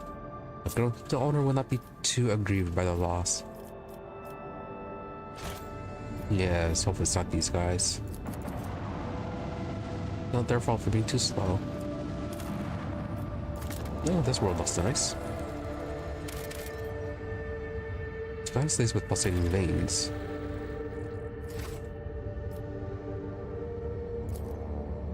Strands woven from pain, but what are they?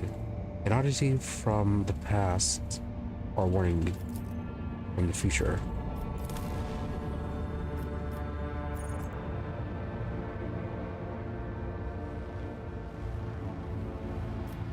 Maybe I can get some xenotech, and that's about it.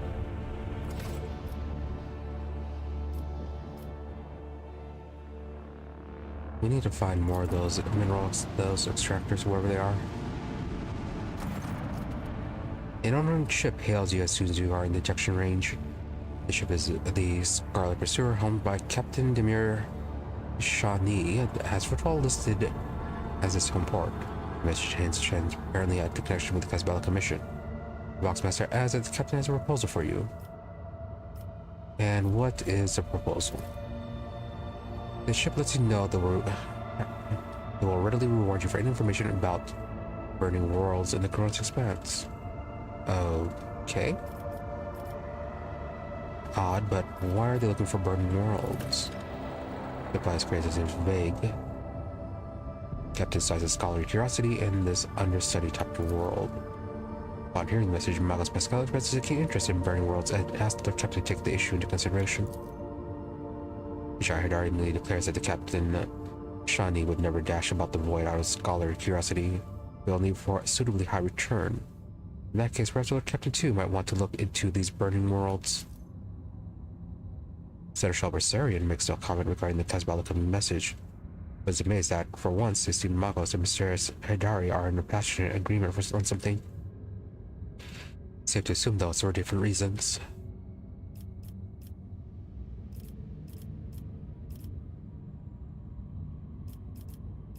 Alright, share what information we have right now.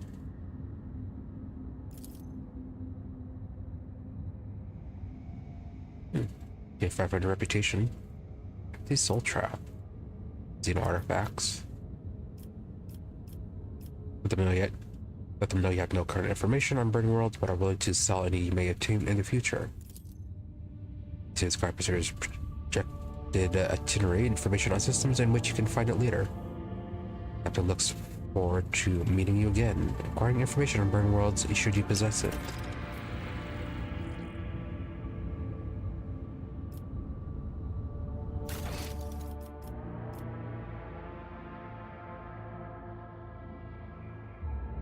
Soto's tomb, or Abioris, right? And I believe we got everything.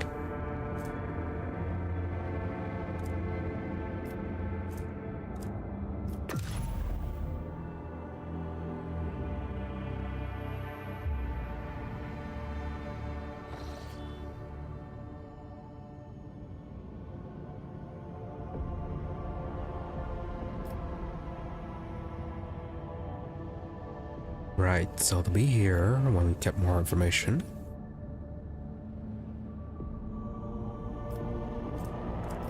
And let's see what's going on with Forgotten Twins.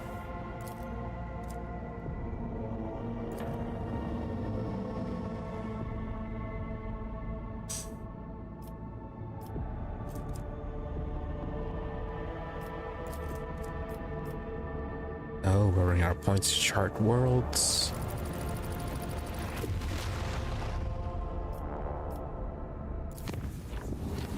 Very dangerous.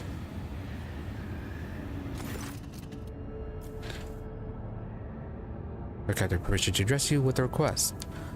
Ed Courigan is sabotaging the ship's operations. He has quarantined several voids of crew on account of a hidden sickness. People don't even go to Midway when they come down with it. They just want to know that keep working on it, doesn't also die from it the whole year. We're staying on our hands here. As we talk some sense.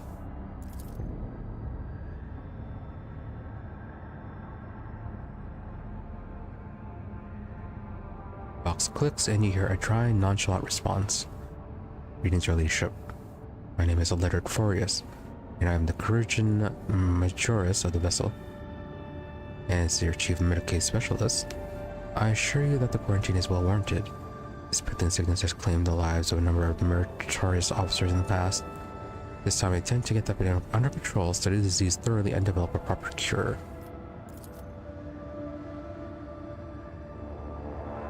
Riders Rabor. Only a dozen or so die from it the whole year.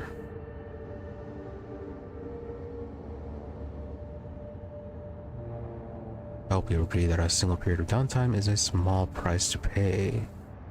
That for the number of lives always saved an increase in the crew's performance during other such outbreaks in the future. Not to mention the fact that we won't have to waste stimulants due to the effects usually afflicted using them as a crutch to offset the limited work capacity. I mean, there is merit to studying it. Yeah, we could have 0 people dying. That would be a significant improvement. So how exactly do you tend to study the disease? By gathering affected individuals together and letting the illness progress, comprehending its properties, and finally killing it. The disease goes through several stages, with each containing clues of its nature and vulnerabilities. The wizard will have to stay sick for some time until I discover the cure, assuming of course that the disease is reversible in its final stages. Yeah, that seems a bit more risky.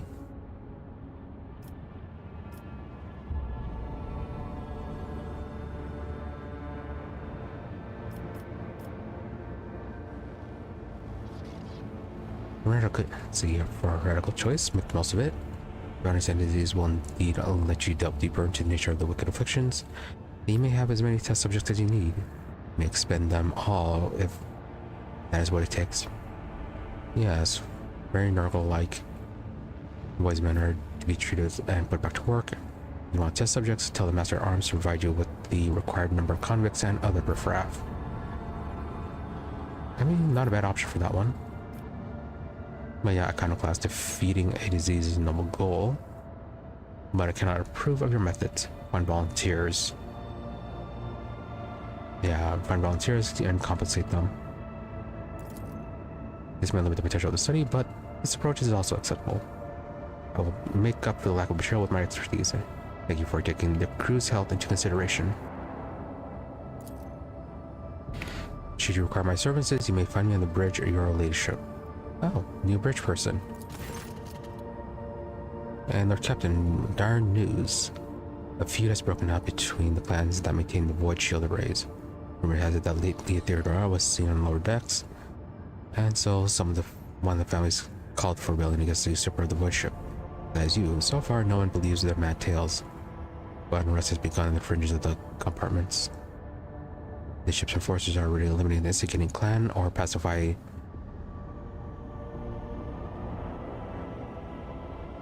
Oh, the ship's enforcers are ready to eliminate the instigating clan or pacify the entire void-filled crew. The decision is yours.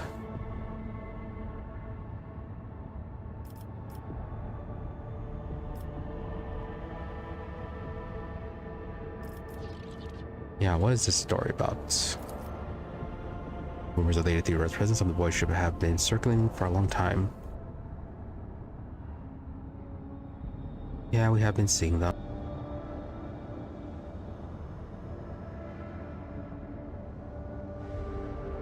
Let's see, for a long time appeared to be deliberate provocation rather than ordinary drunken ramblings. Perhaps someone's intention is stirring up the masses to rebel against you. Perhaps his influence of the warp. The forces are already investigating, but right now, we can stop the conflict from escalating any further. As long as the unrest continues, the void ship's shields will not be operating at full capacity. Fair enough.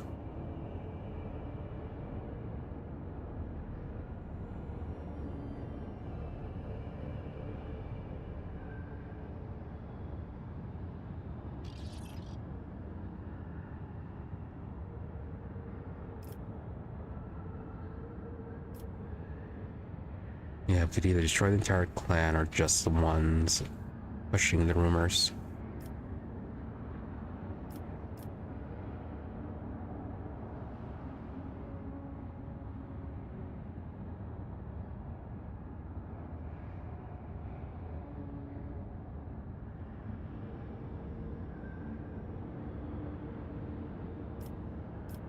Yeah, punish the entire clan, because if they are already following those rumors, they probably aren't that loyal.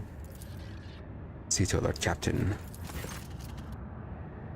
Lord Captain, I've done as commanded. Everything is ready to be prepared for a ritual for Mr. Scabella. A select few upper deck officers are ready to leave their posts to attend this formal gathering and praise your ladyship's name. You can begin at your convenience.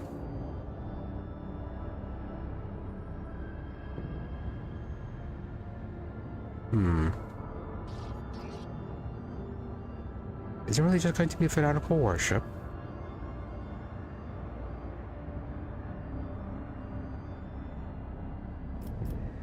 I doubt that Cabela would enjoy this.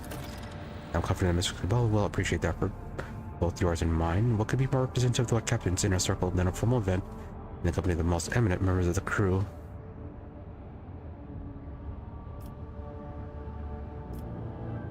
Alright, may as well start the party.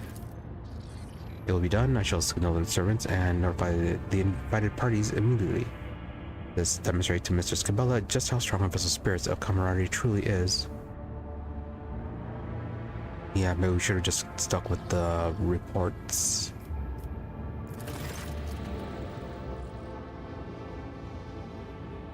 Yeah, some damage was taken.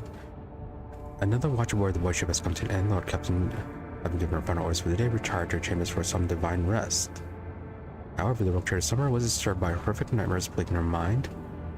Fate wrenched the Lord Captain out of the clutches of these agonizing warp dreams, only for her to witness the nightmare seeping through the flimsy membrane of the Gallifrey and taking physical shape in the ship's sanctum sanctorum.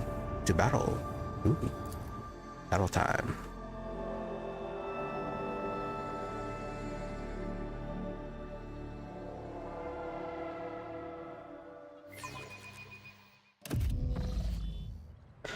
Oh, it's this one. Yeah, we have to survive until the rest of the crew gets to us.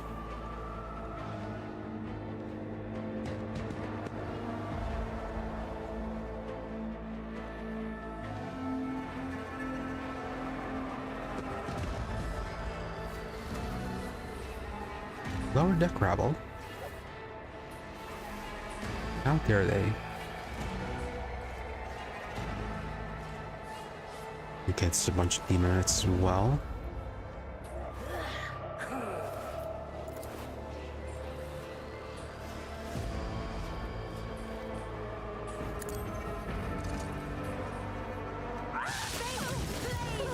Spectacle of your demise. Planet has blessed me with new victims. 30, 23, 23, 23. What's your movement? Only 6. You don't have a gun, do you? Yes, you do. Okay, you have a gun. You have a bit more movement.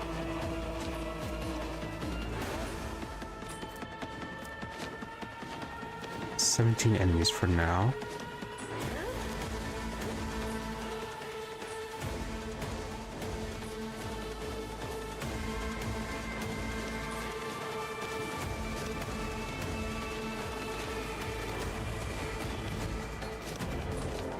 Yeah, you're only right there, but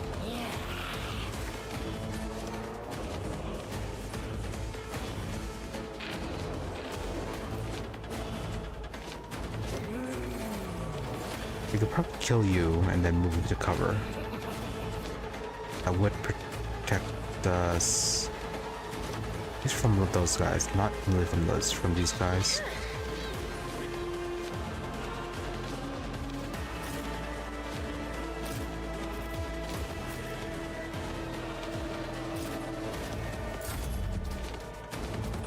Oh, you're the demon that has movement.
civil degradation. Quick, quick! I'll do what it takes. Oh, we're not gonna have Cassia for this one.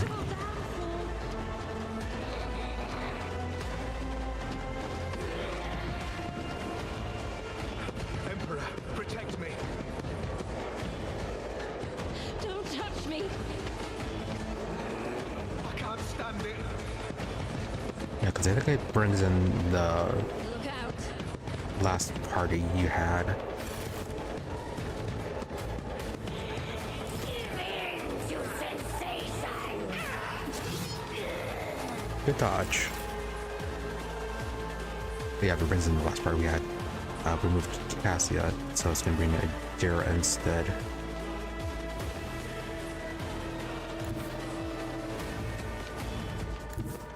We can go here. Or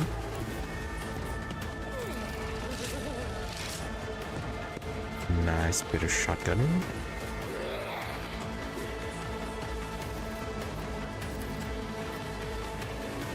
A tactically sound approach.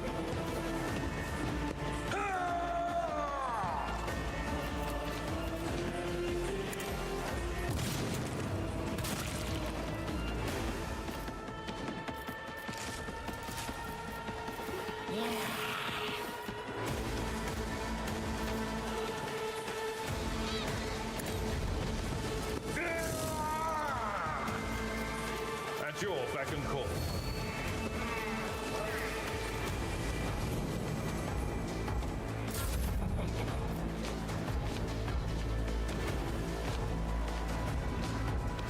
And we need to get that one ability that lets us use our psycho powers at close or near range.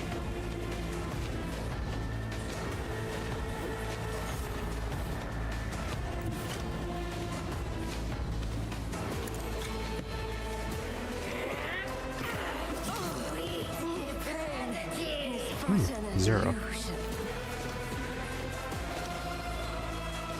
What? Of agony.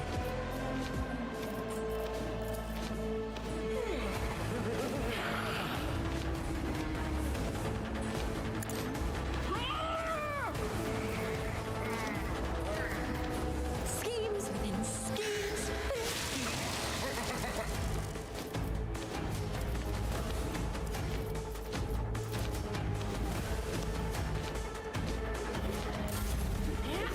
I'm not doing it if you want you. I'll do what it takes. Emperor, protect me. The rush. And that Blurb might be taken out by them.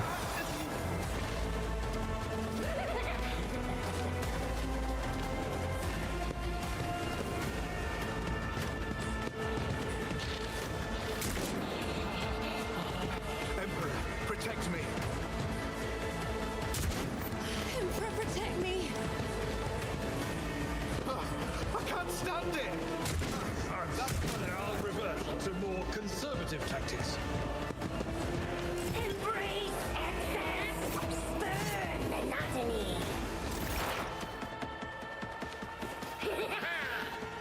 They're not a good place for you to be.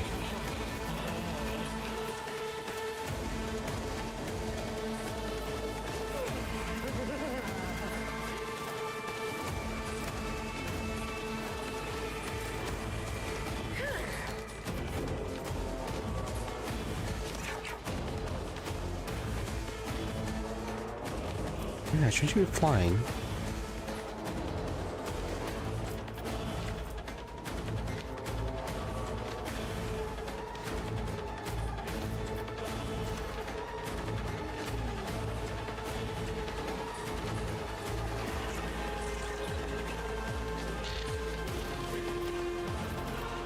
Damn!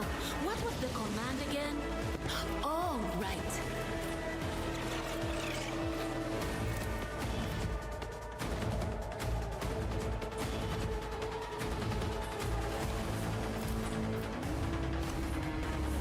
He had to kill you first. Anything else? Sings in ecstasy.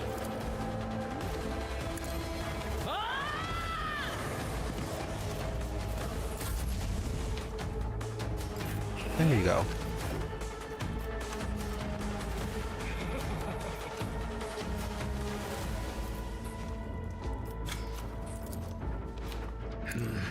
Field medicine at its finest.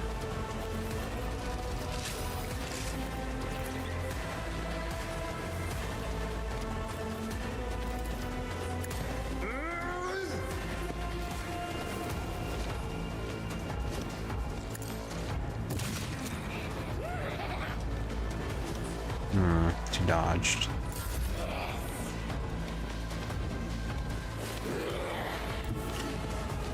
War is my muse.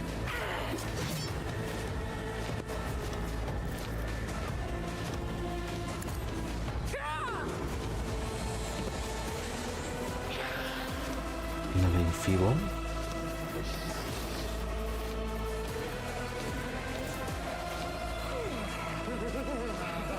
I guess we'll set you on fire too. Sings in ecstasy. A genius at work.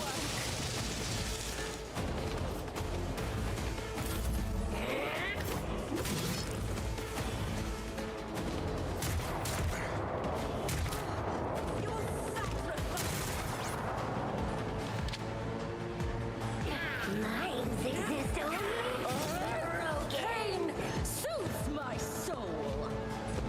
Shouldn't Cabela have shown up by now?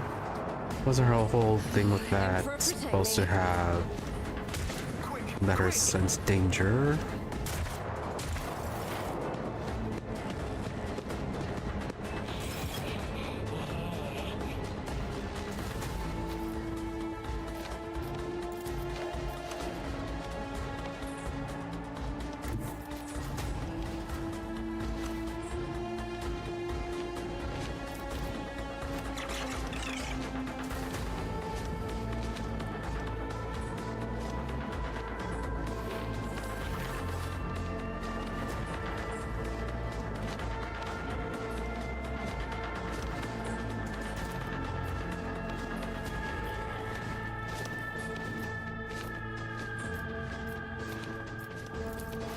I know what is to come.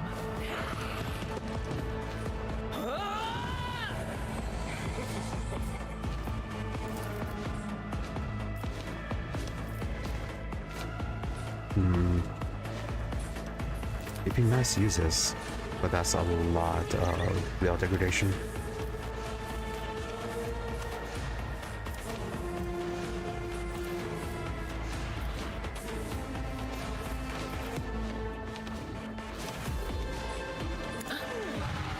What an unfortunate turn of fate. soul sings in ecstasy. On it.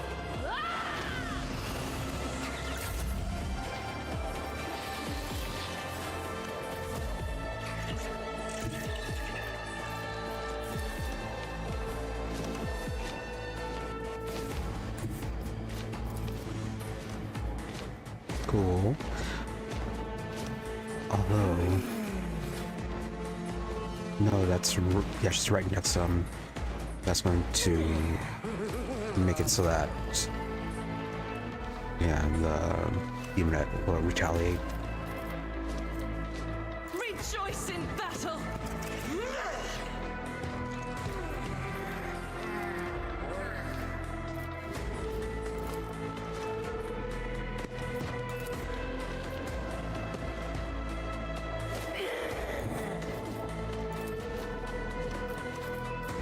Why is your ammo starting at only 16 or starting at 8? I will bathe this battlefield in righteous fury.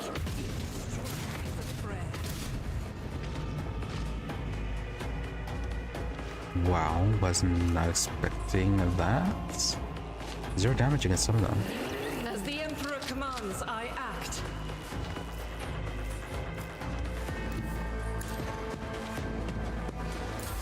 Embrace excess. Burn monotony.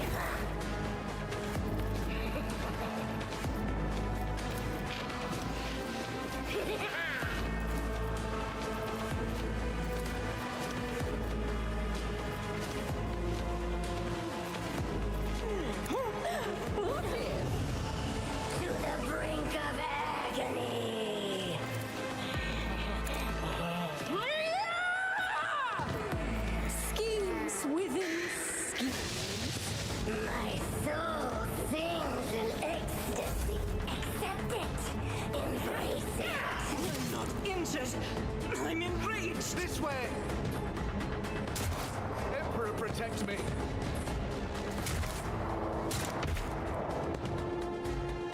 My soul sings.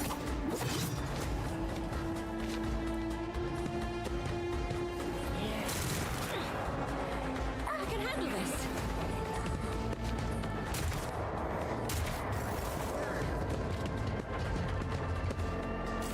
There we go, find the last two.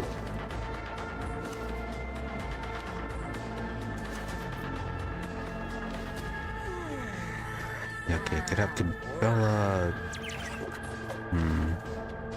Looks like Bella go and finish these guys off, but not enough movement for that. As honor ordains.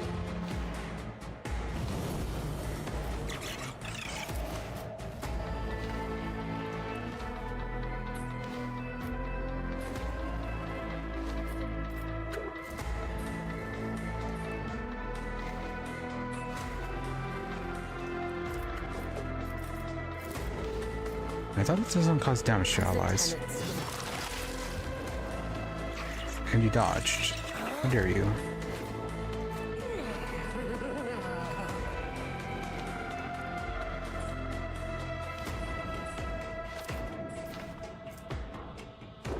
As honor ordains. To the brink of agony. Oh, you're using your dual wielding instead of using your two-hander.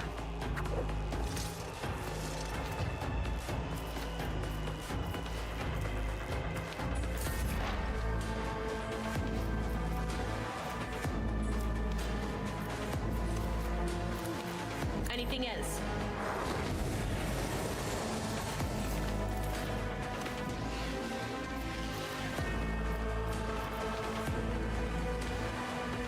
What of course. Satisfied. That's weird, it's not transmitting the over damage to the other guys.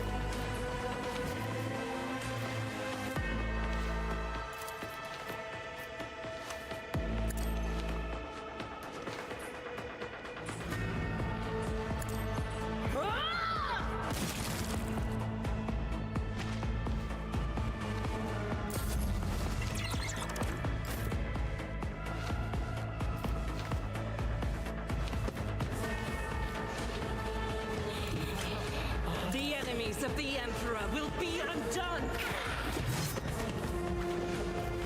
I'll do it. As the Emperor commands, I act. You are normally good at dodging.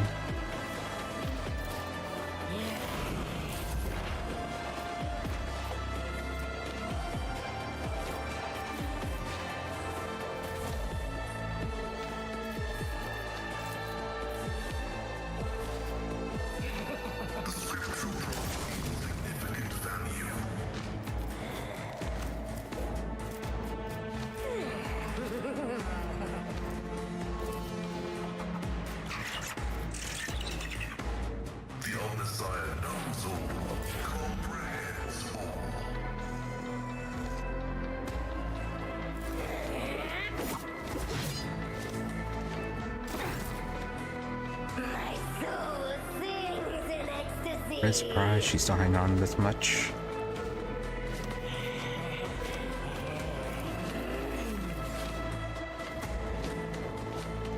Yeah, to your review, I'll cause extra damage to you.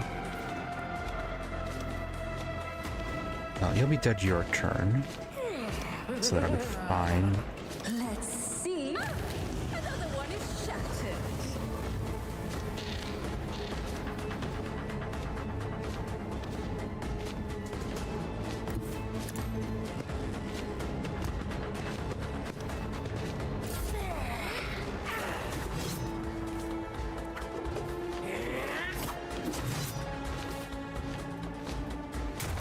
Emperor, protect me!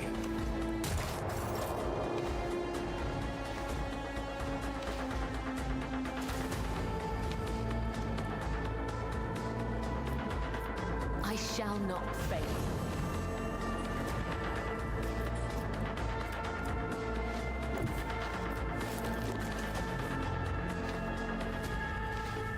A dance of blades and shadows.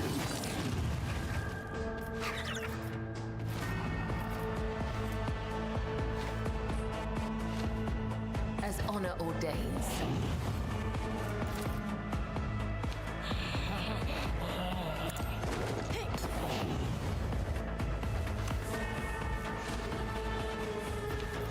The shadows will kill it.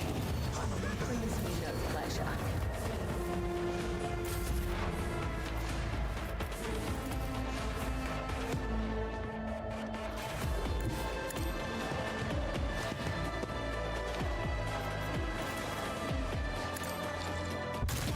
Fortunate turn of fate.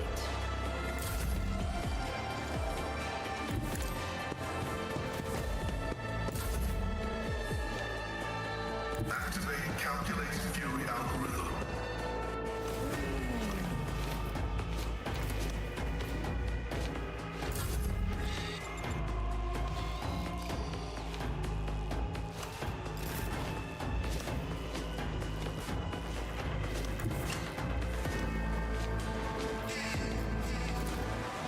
Achieved!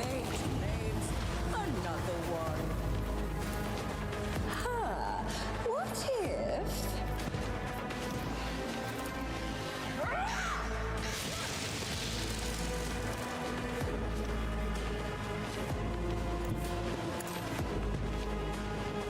I'm surprised the teammates didn't do more damage.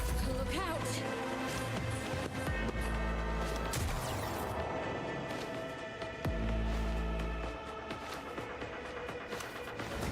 I will leave footprints of scarlet.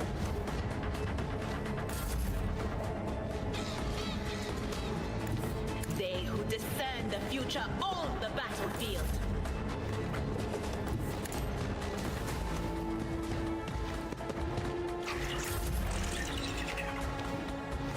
As the tactical imperative dictates. Yes. As if the scout get it from now. That's our range.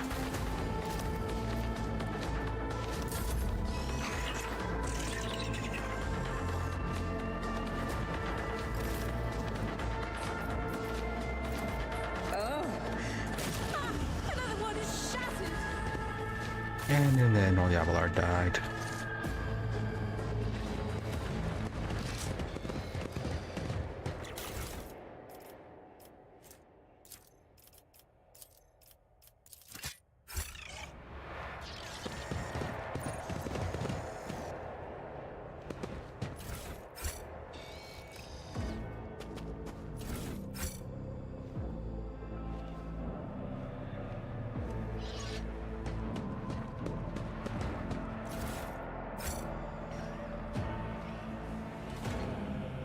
A lot of free stuff to sell.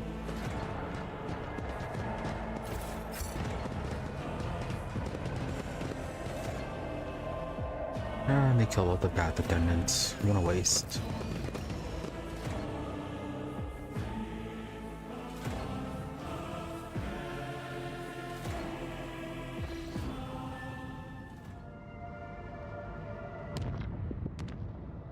Finally at the system.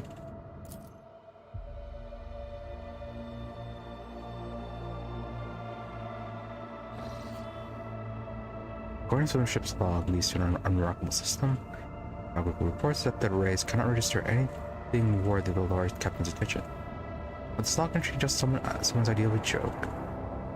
Someone has decided to mock a rogue trader. They are playing a dangerous game.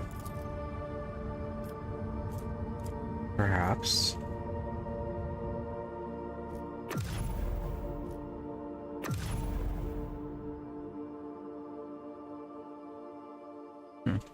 That was odd.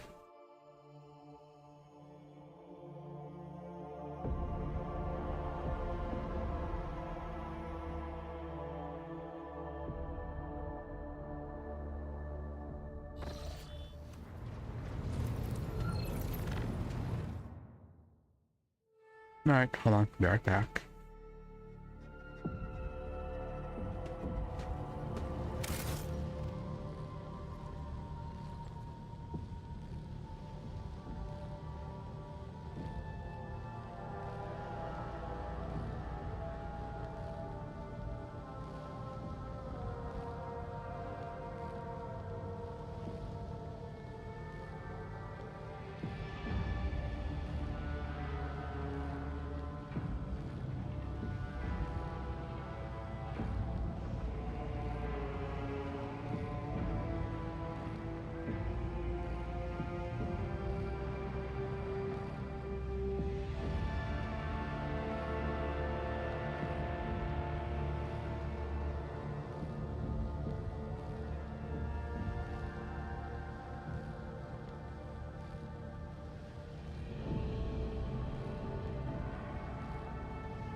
Alright, let's continue.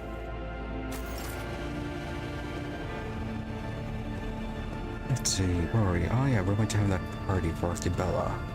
That she is most definitely going to enjoy, right?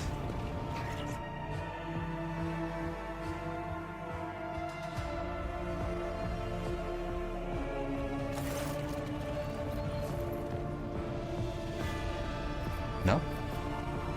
Do we talk to Bella then?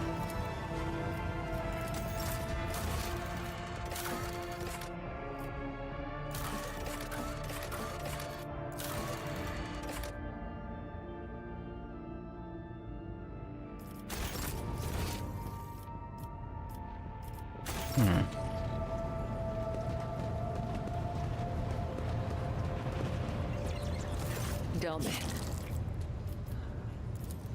Me.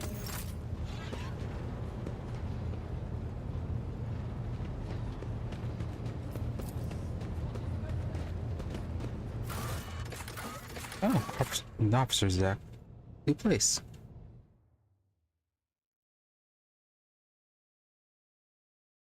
Go up to Solomorn.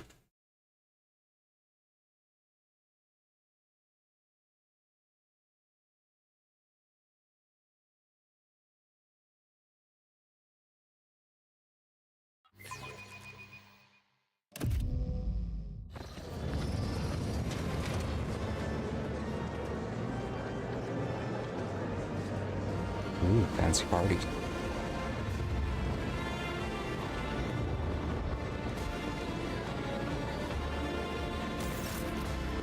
Jamila stands out clearly from the officers in attendance, both for her favoring the full regalia of members of the Bloodspun Web over formal attire, and for them to space around her.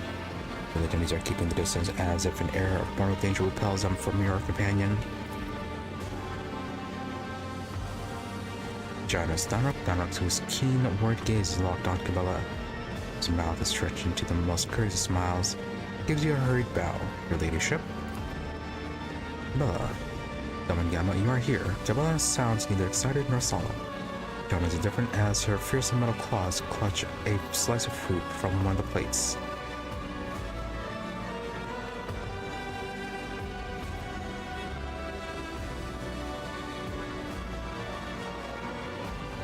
How do you like ceremonies at upper decks? Economic delicacy that is to your liking? She smiles. Food like this is impossible to combine the lower bays. I don't know what this is, but it tastes incredible. Juice is dripping down her fingers and hand. It seems she is the only one here who has not lost her appetite. The officers' faces have turned into pale, alarmed masks, and none of them is in a hurry to enjoy the feast. Aw, they're being weak.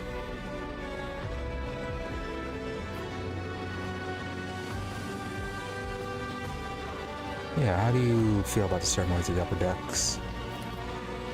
I'm attempting to peer through the forged shell to the core, yet it continues to elude me. The blow looks too nigh. What is the purpose of the ritual, Domin Gamma? Explain to me. Camaraderie, spending all your days in toil can be dreary. Gratitude, my crew is willing to give their lives for the dynasty. And this is my way of praising their service. How are these people came at the snap of their fingers? Let me hang upon my every word and gesture, hoping against hope that I might grace them with a smile or a glance. Nah, don't be so domineering. Even though it is kind of true. Yeah, let's go with gratitude. My crews will do for lives for my dynasty, and this is my praising their service.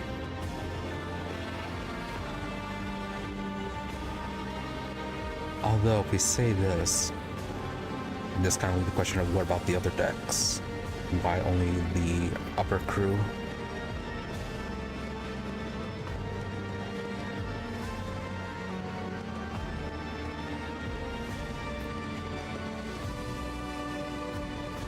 And then spending all the days in total can be dreary.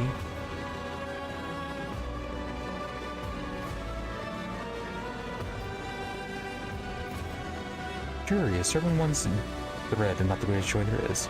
You all people should know this, Domin Gamma. I am too conspicuous beside the rest of your servants. We'll accept the other guests and they quickly avert the gaze of a fitting mask that is was required for a ritual like this. I came unprepared. It will not happen again.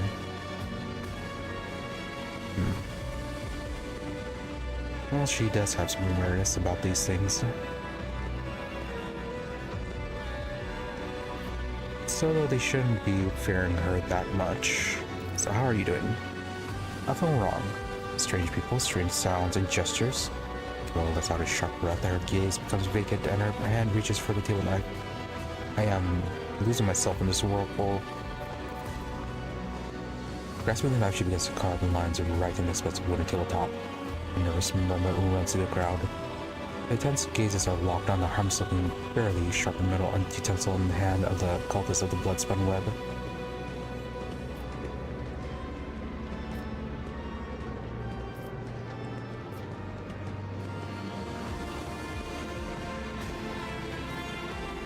Watch in silence, smile like Cabello. See Brady matching the art of commanding attention. You seem to be quite in your element. Coercion. Could it be that someone here finds the conduct of the Lord's guest, or Captain's guest, disturbing? Give down a complimented look. No, but this persuasion.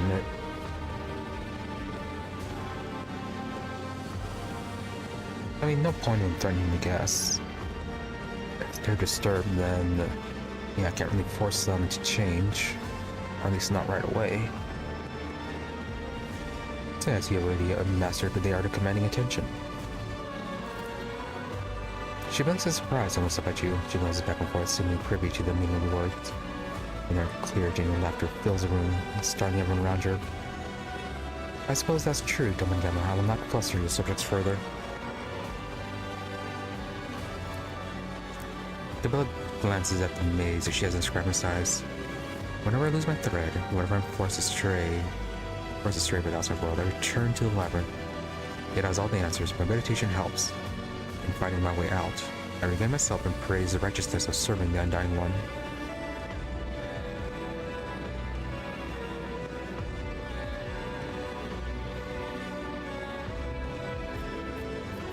I stare at her spinner's mask and regalia. Your choice of attire is not customary for such gatherings.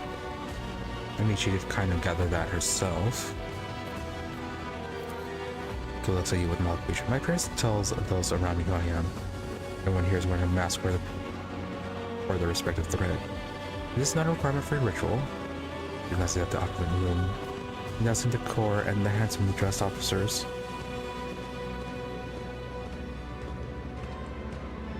She is right to a point. But there's still an issue of blending in. I sense this gathering was a terrible mistake. Barrow sighs heavily and looks down. No, it's not your fault. Why? You have looked beyond the current at my existence, and now I have looked at yours. Camilla stares at you, telling me, I do not think that we have heard all the words that should have been spoken here today. Is it because you do not wish to say them in front of witnesses?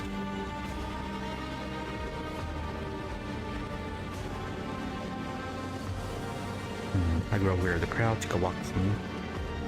Or just end the whole thing. No. Take a walk.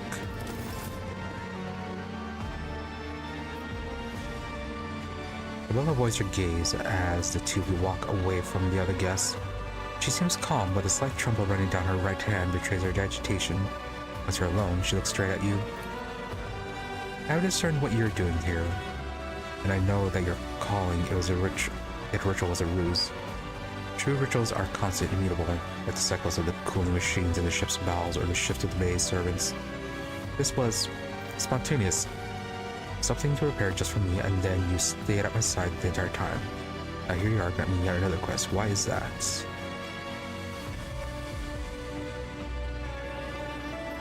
What do you mean by? Here are my instruments, my blade, one that I intend to maintain. Yeah, my comrade is simply kind of dismissing on your wishes. Welcome to value your company. I want to show you that there are other things in life besides service and duty. Oh, that's a road down to heresy.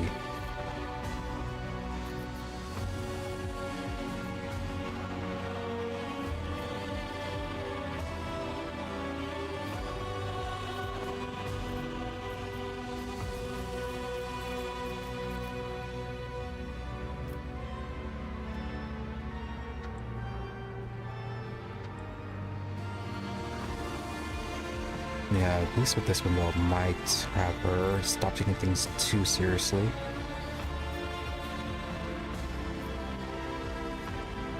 Although I have come to value your company feels like them even more closer. Comrade, friendship, instrument, tool route. What do you mean why?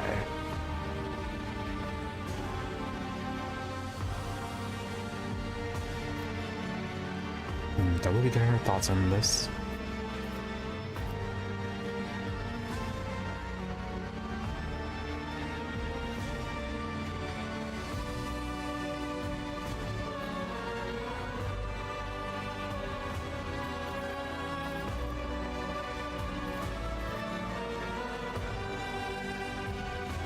Yeah, sure, other things in life.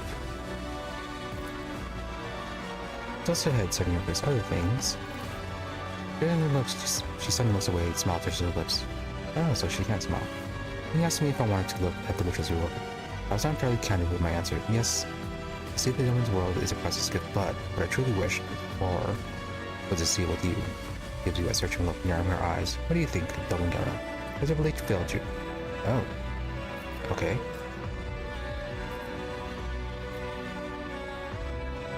So closely, that sounds promising. The first time you've been honest with me about your desire to see your sincerity. That is truly the priceless gift here. Coming closer. Never good interaction that has given you what you want. You and I are here alone. What does one little light matter?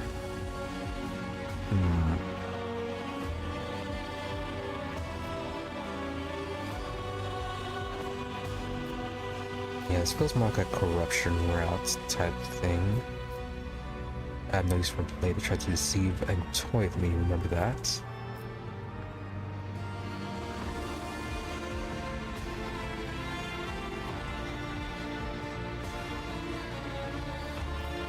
Yeah, let's go with this first time you've been honest with me about your desires.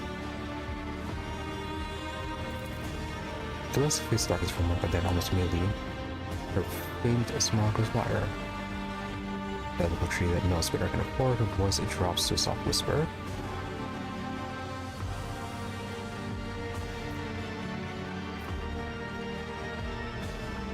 Really, move on to this, go somewhere private, or take it for the evening. I hope this will not be the last.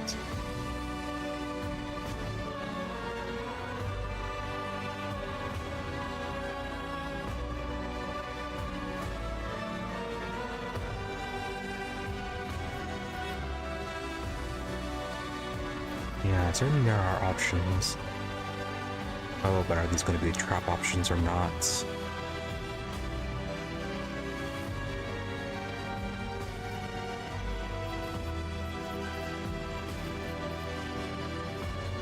Yeah, in some parts I feel like it can be too fast and then mix a trap. Other characters though would actually be more appropriate.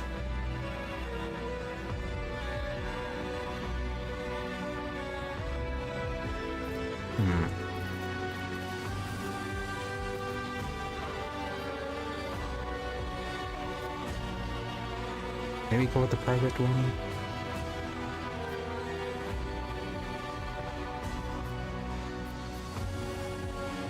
Or...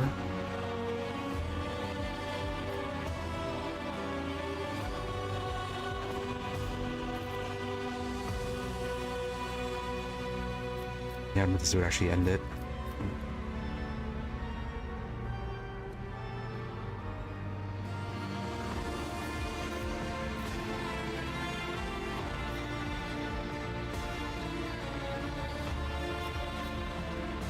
Yeah, it could just be her messing around.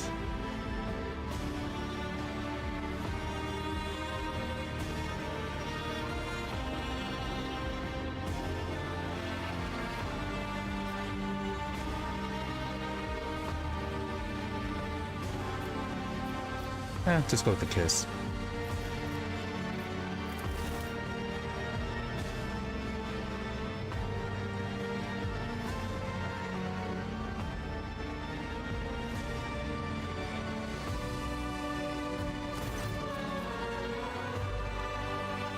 Oh. Okay, then again, still goes over at 5 doors, whatever. So the reserve place hesitantly at first, then passionately, her lips are warm and soft. Surprisingly so for someone seemingly woven from muscle and unyielding will.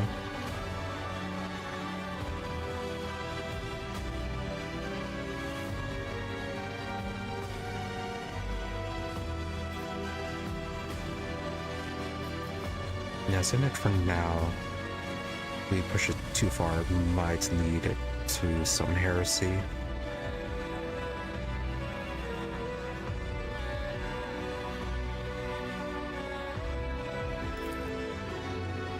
The closes his eyes, her lips carrying a slight smile that seems to hold some unspoken secret. This is you, Gamma. Although, something else to consider is that she may be doing this as fulfilling her role to always be to be your blade, or to always serve.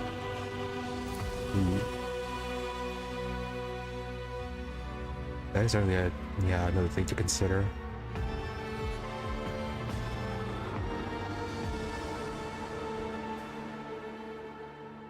Yeah, no actual feeling, just servitude.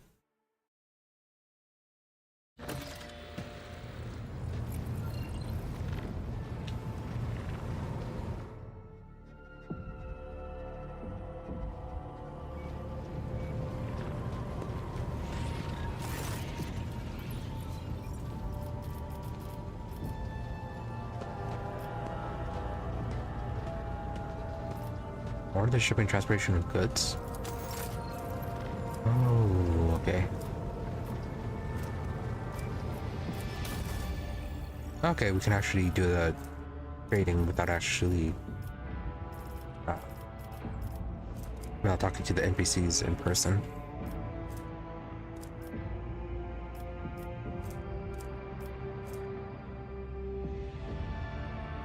Did I ever equip the gear that we got?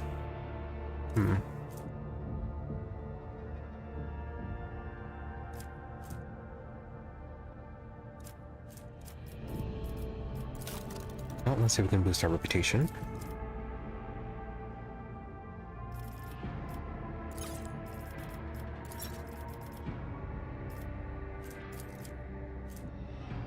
To get 3,500.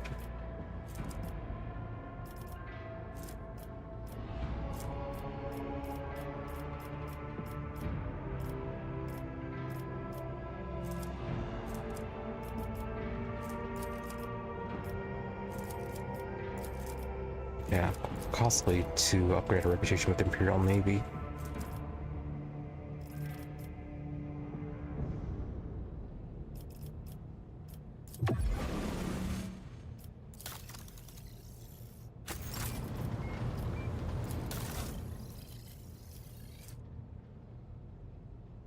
Oh, they're not Casablanca.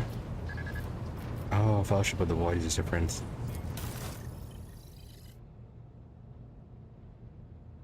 I thought they were the same.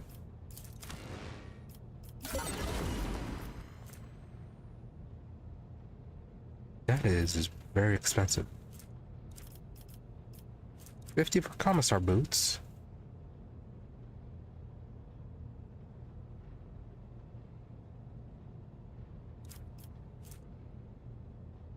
$58 for the purple visor.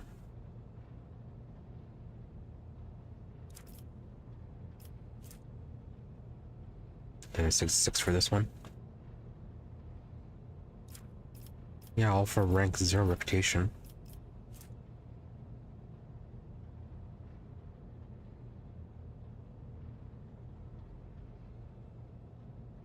Okay, ways to inflict bleeding.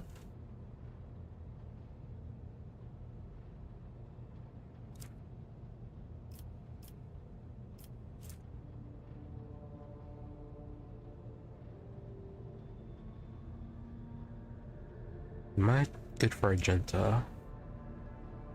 Good damage, but not that great a rate of fire.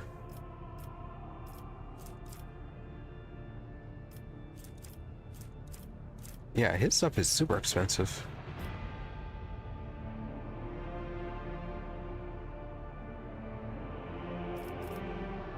Yeah, so there's same thing with the reputation.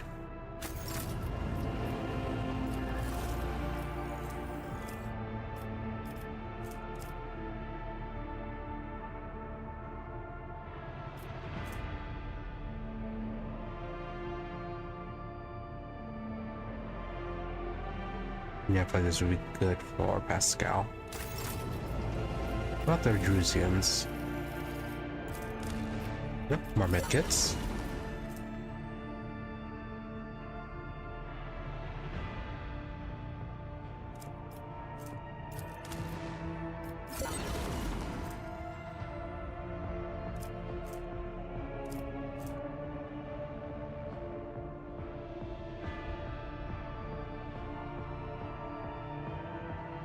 Oh, devastating. First use of an attack navigator power per turn does not set the power on cooldown and does not count towards attack limit per turn.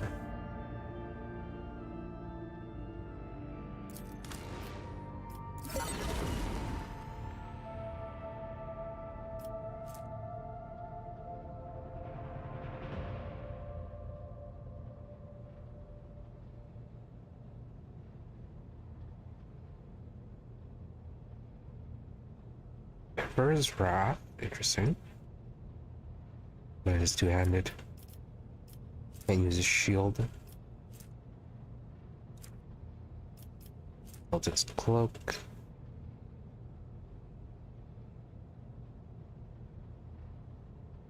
Okay, first melee attack in combat, not the round.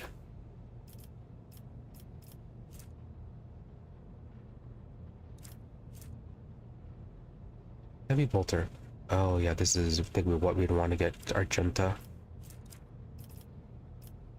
Again, reputation, that is a lot.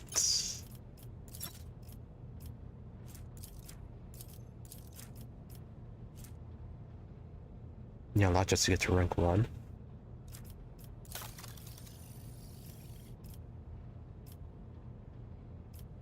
Yeah, maybe trying to get to rank 3.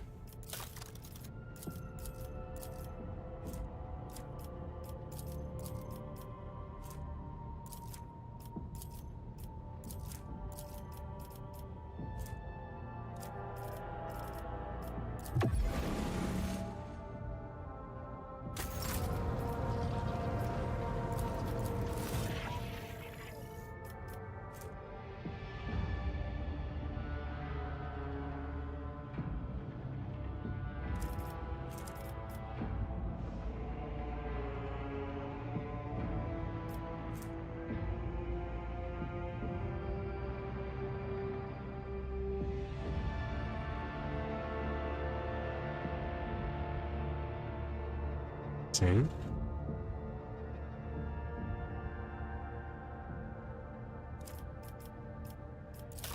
Maybe for Cabela.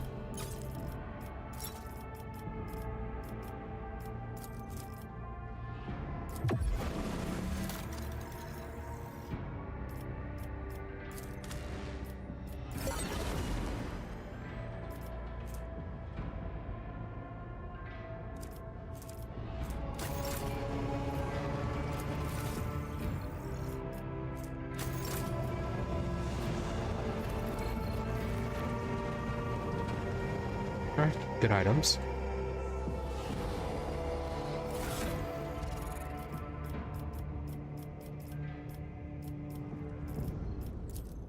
What boots do you have right now? Adrenaline more boots?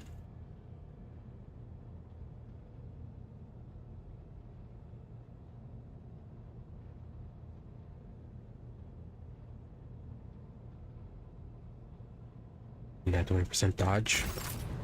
Yeah, we'll keep that. I think that was what essentially kept you alive during that fight against that fiend. Domin. Not follow up with this. Maybe.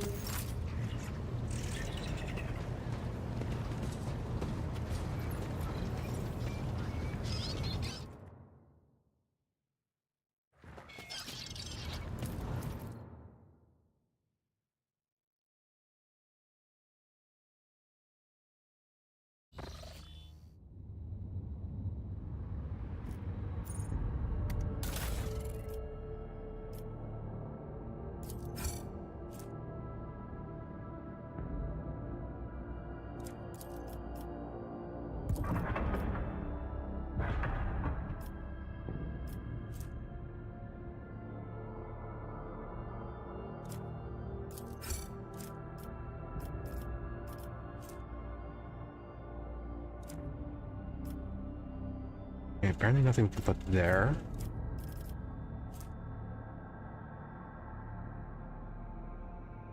Okay, I think I did actually switch things out.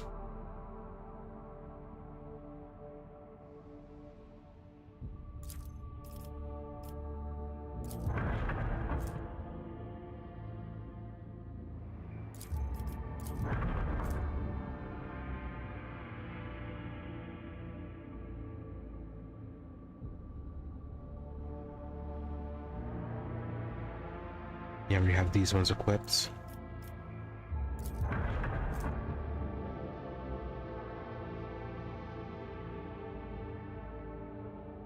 This one will keep, since this one can do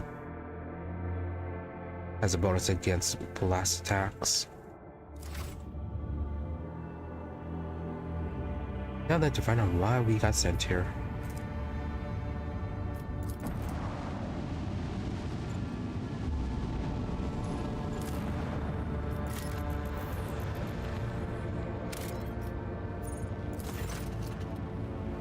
Look your trader's screen highlights the shapes of several buildings in a small settlement, the only one on the planet. Is a Winter Skill Dynasty outpost. Okay, visit the outpost. After linking the site to the planet, you are rewarded with a dismal sight.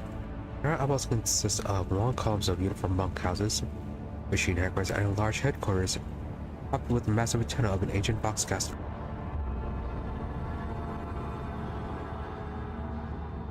The binary suns hanging in the sky make every object cast two shadows, a spectacle you find vaguely disturbing. The custodian and his people go out of the way to give the esteemed guests a proper reception, but the resources are scarce at best. Talk to the custodian. The custodian shares alarming news. The outpost is highly dependent on various deliveries from the core Winter Skill worlds, but 2 ships have already failed to arrive on schedule. Locals do not have an astropath of their own, so the custodian cannot determine the cause of delays or request aid. The outpost was to run out food as a trade, so the custodian sends an urgent request for provisions. He's begging you for help, offering what little his settlement has in exchange.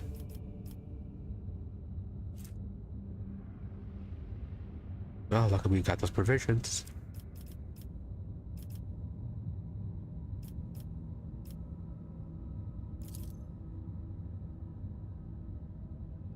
Got a needle rifle in exchange. And then some basic cargo.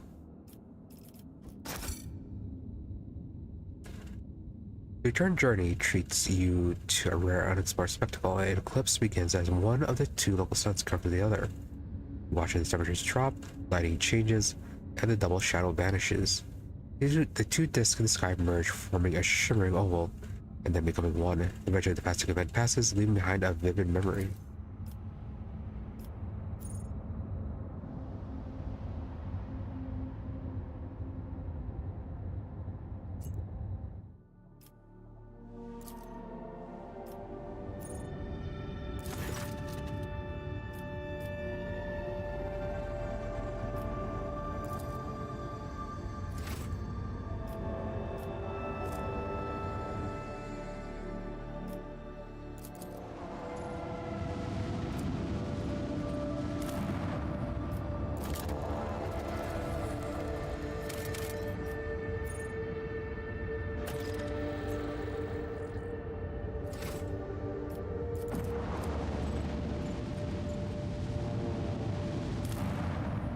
Now, what about you?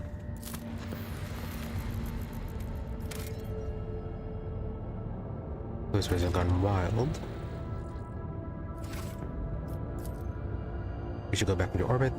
Just muttering about who knows. It doesn't even sound like human language. Oh, I don't want to know. I don't want to know what happened to this world. Really?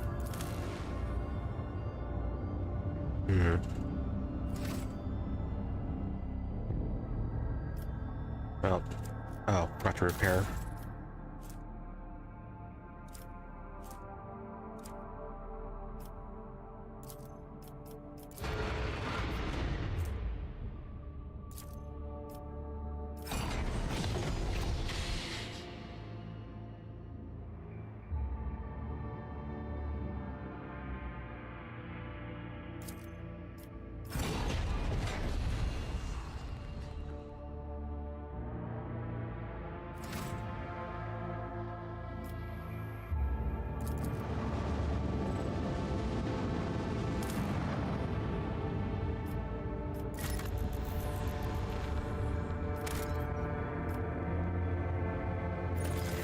history. The crew retreated to a truly impressive sight across the storm on the gas giant's surface. Last dimensions in themselves were mind-boggling, and then it birthed a tempest, a storm to end all storms. As the Lord Captain and her officers observed it from a safe distance, through the bridge's huge viewing windows, someone suggested giving it a name, and that burst of wrath that garnered the most votes. Some of the crew believed the storm to be an omen. We all hope it is an omen of great things to come. Storm to end all storms.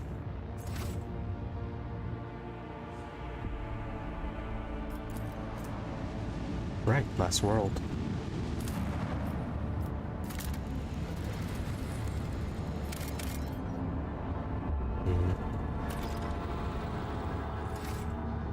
All in all, nothing.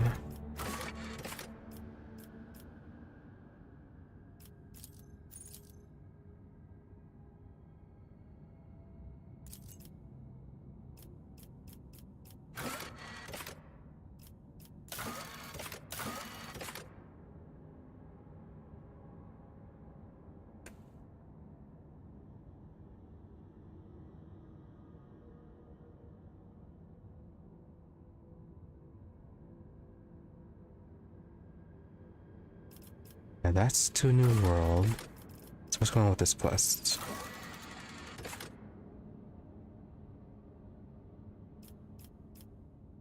Get the personal cogitator.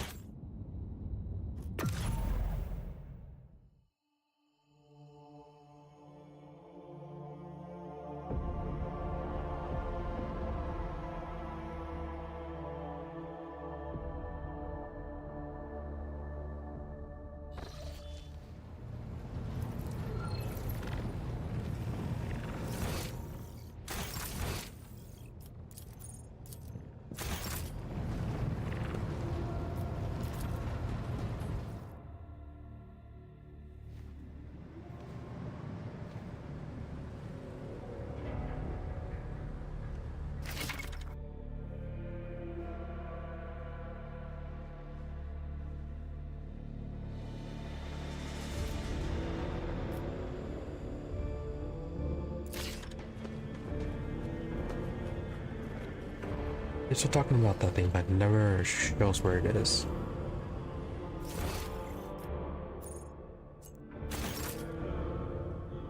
Maybe something that I just have to pick up.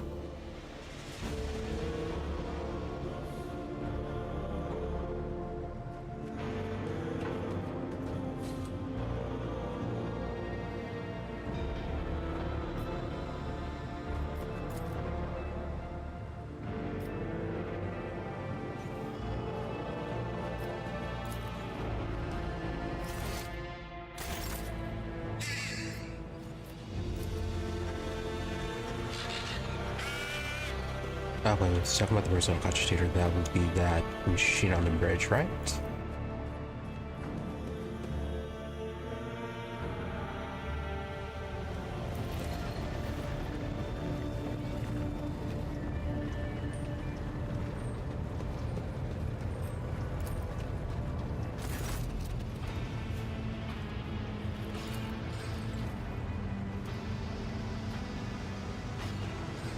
The blinking screen displays the following inputs: data, acquired stat check compiler, complete, COS Valancius, ALG 621458, task success, ALG 854126. Right, what's that supposed to mean? The screen blinks and a new entry appears that plays the previous one. Prompts. ALG 52136. The machine spirit has recognized the one it stands before it. The previous string of single quotes is provided greeting as well as acknowledgement that you have successfully completed a certain task. Now the great mechanism stands ready to process your request. And what task would that be? The answer lies beyond the bounds of my knowledge. That priest looks back at the cogitator. My supposition is that it might have something to do with their recent travels.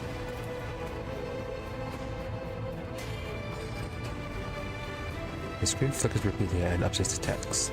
Input prompts. Nobles await request. 52137. Okay, it says my presence how.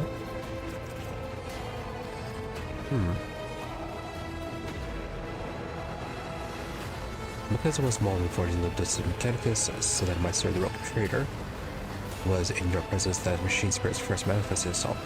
A miracle of Messiah and testament to his glory. If you say so.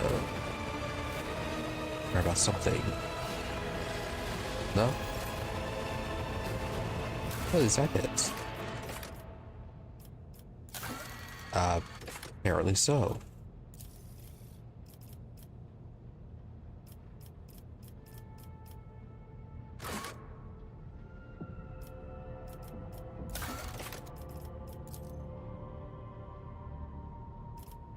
Yeah, that's it.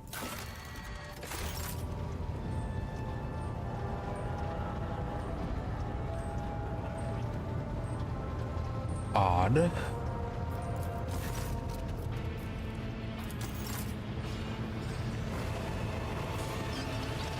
Okay, then let's get a move on.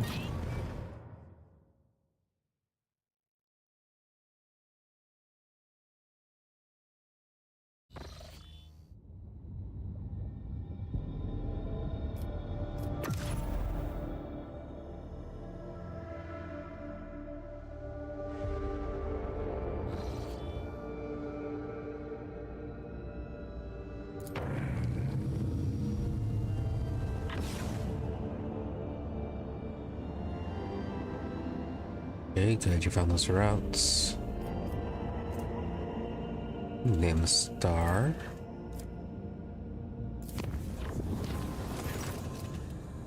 See, we have emergency. Ascending of Lady Theodora, another one.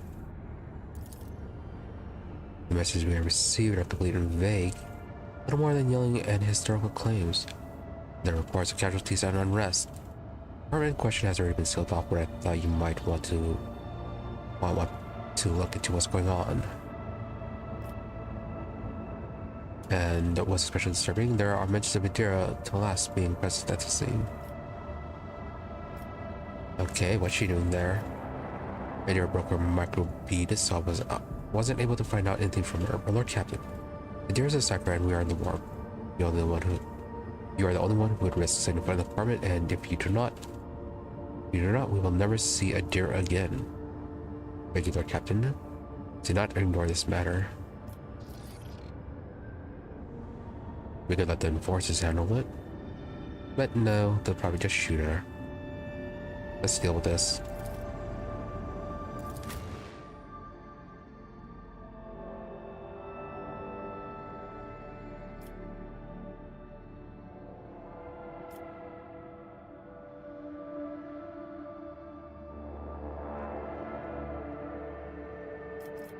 Yeah, we just go with this group.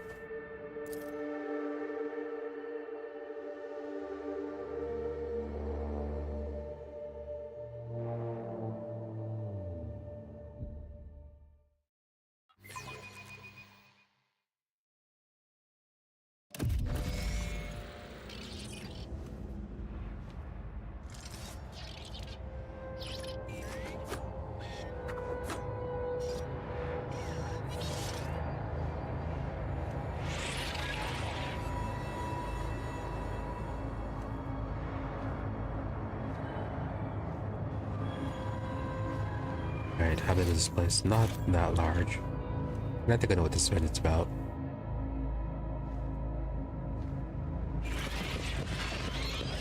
These rumors about Lord Captain Theodora, surely you do not believe them? The Undying One does not relinquish the souls of the faithful. Domin Theodora is too sacred a person not to find her way to his throne. Yeah, baby.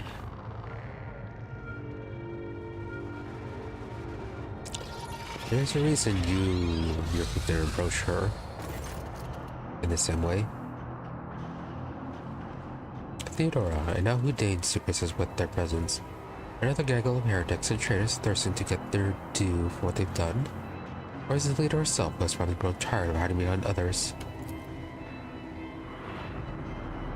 Theodora von Valancius before you look at, and she looks grotesque. A hole eons wide in her chest. Rusted hooks protrude from beneath her skin, and a lumped inflamed scar cuts across her throat. The figure flickers as though it is dropping in and out of reality. She looks at you with the whitish eyes of a corpse and smiles venomously. Rogue Trader, we meet at last. I had grown tired of waiting for you to pay me a visit. Heinrix looks appraising at her mocking tone, turns to one of distaste. Indeed, centuries of selfless toil and effort, and everything I left behind has gone to this non-entity. Well, you dropped out pretty quickly. Argenta's eyes spark with fury. More pollution, be gone.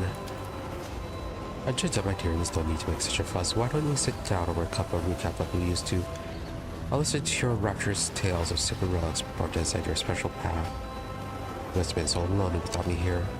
No one else willing to listen to your ravings or help you with your childish treasure hunt. Theodora laughs melodiously, almost without mockery. At the sight of the terrifying Theodora, Carla's face turns sickly pale. The throne spares from the cursed apparition of my arch enemy. Theodora, is that what you're truly praying for? I can hear how fast your heart is pounding, Morsarian. I think deep down you hope this apparition never ends. Camilla, you're not done with Theodora. Camilla's eyes blaze with fury. The Undying One does not relinquish the souls that come to him. Such is absolute truth. You are a thief of names. Theodora, a foolish child. Your world is limited to the darkness of the lower decks, and your words of your vizier. You know nothing of truth or death. You do not even know the first thing about yourself. Theodora's voice is dripping with venomous condescension.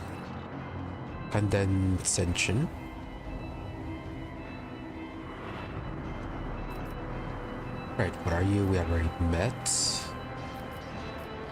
Yeah, we already met. Of course. For it was I who gave the order to bring you here to my ship.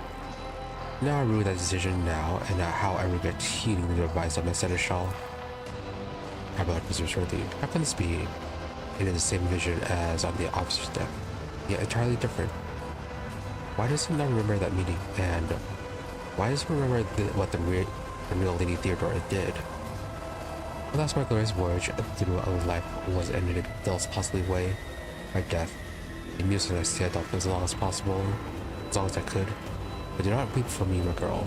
I'm still keeping an eye on my property, and punishing all those who failed me. Theodora bares her rotten teeth in a snarl, her laughter piercing.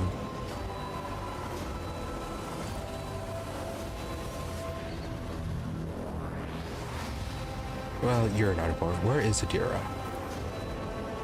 Me? What have I done with Adira? Theodora laughs mockingly. All I did was turn that little mutt from the fringe into the true servant of the Imperium. I gave her toys, I cleaned up after her antics, and I provided her with everything she could ever dream of. Oh, I had great plans for poor little Adira. Well, you were going to possess her. So, you are not Theodora, she is dead. I'm dead, how's that? I'm no different from those who have not yet crossed the divide between reality and eternity. I see, I speak, I remember the wrongs y'all committed against me. And for all those who failed me, I have already begun exacting my retribution.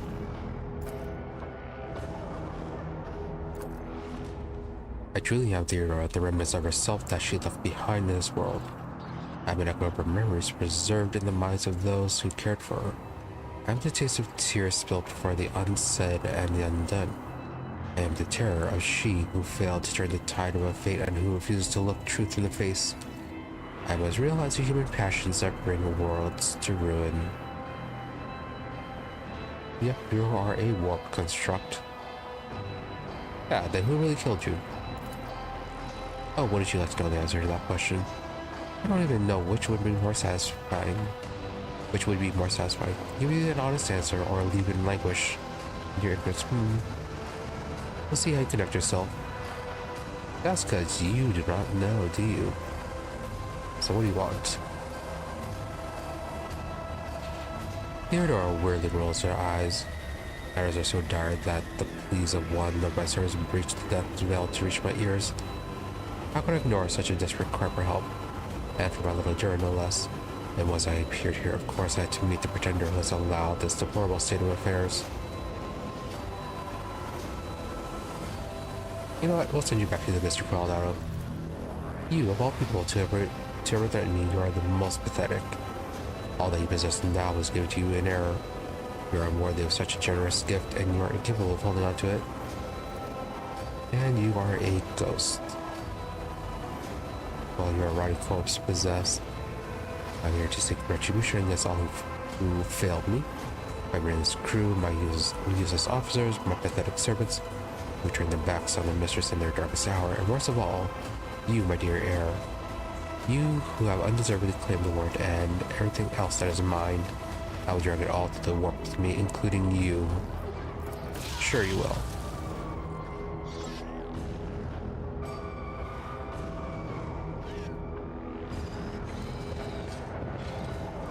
Alright, Pascal, are you gonna fail us again? I beg your pardon?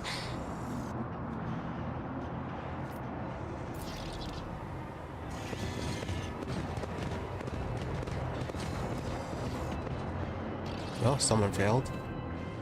Curiosity sings in my veins. The people's remains have been hideously mutilated. The flesh seems to have melted at the edges and is thickly clothed in a stinking mucus.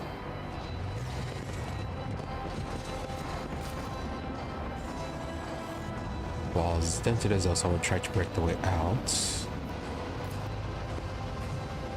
They were separate growls. Our barrack rally comes from beneath the casing. Fun. Few workers. Actually, only one. Patience. My nerves are frayed.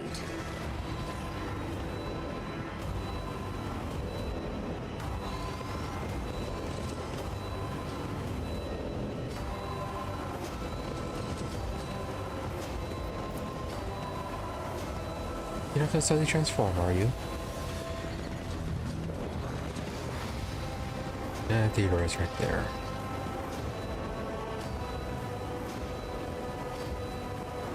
And there's Adira.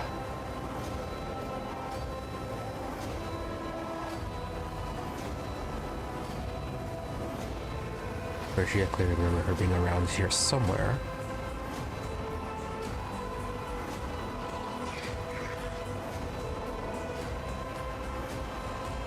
Keep away from the exploding barrel. Ah, there you are, my little coward. Why don't we look at your captain, Adira?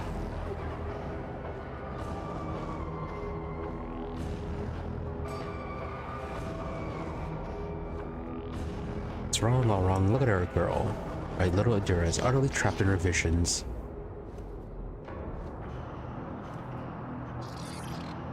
No matter, I will allay your doubts. Adira, Lord Captain, Adira turns her head to you, but her demented gaze only rests briefly on your face before sliding away. Close, you can see that the base of one of Adira's temple plants has blackened and melted. No, wait, but Captain, Lady von Valancius. Adira raises her eyes to Theodora, who stands before her. Tears stream down Adira's cheeks. You came back. Theodora clucks her tongue in sympathy, reaching out tenderly, stroking Adira's hair.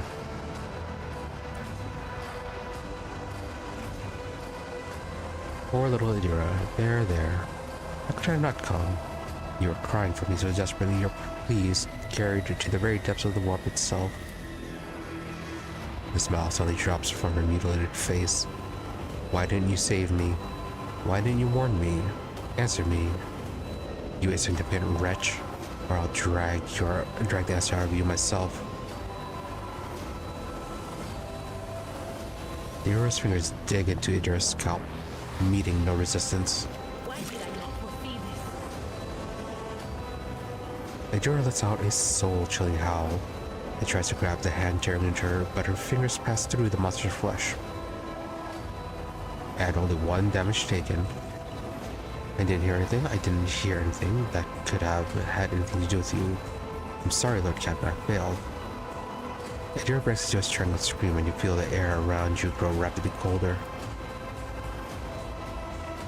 Argenta wordlessly swings her weapon up and aims at Adira, who is struggling in the monster's hold. This is her battle looks at her without an ounce of doubt or mercy. Yeah, Argenta stopped it. Argenta wrinkles her nose at your shot of command and lowers the weapon by a few centimeters, but she does not put it away. We could kill her. Persuade.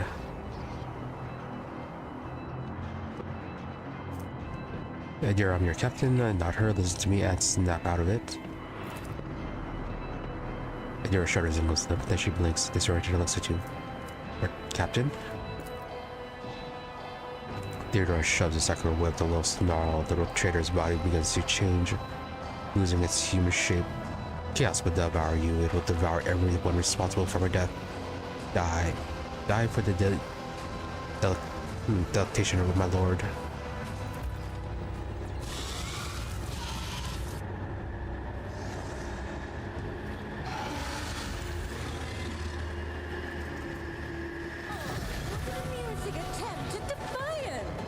Okay, 10 enemies and looks like all the workers became hostile.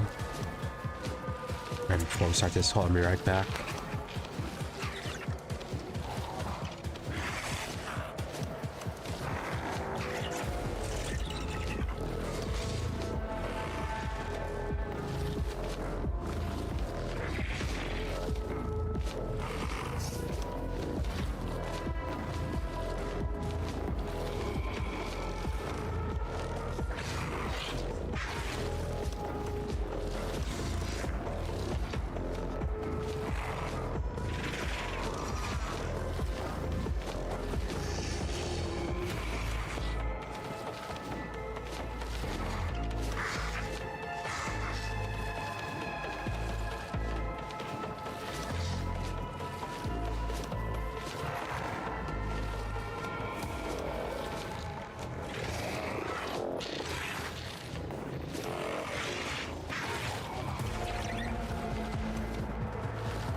Alright, back. Feeling a bit congested.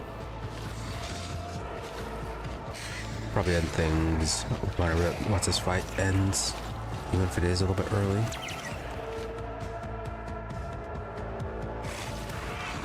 Let's see, Kiava goes first. Yeah, and you're gonna split.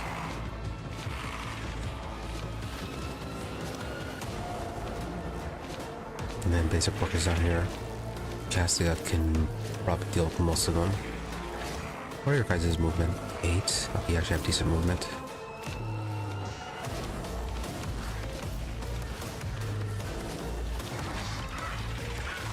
Yeah, probably have Cabela work on these guys.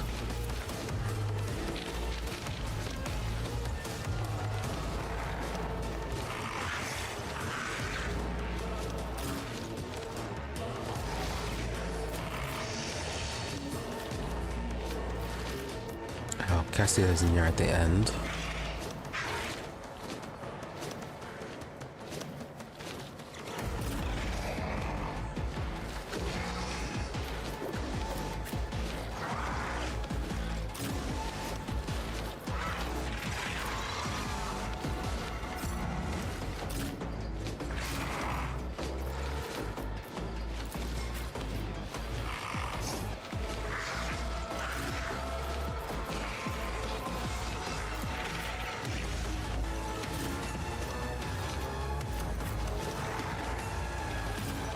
And yeah, try to find there. I think this is good range to get everyone buffed. And then move Abelard a little bit back.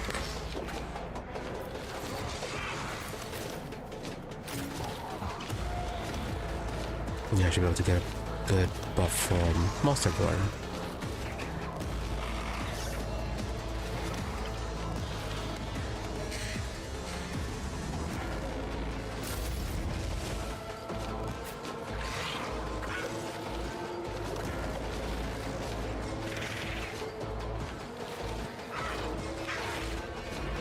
let's start off on you.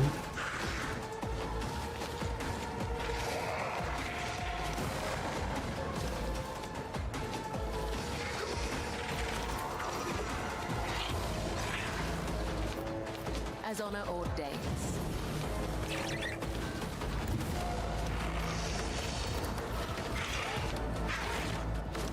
Death comes in silence.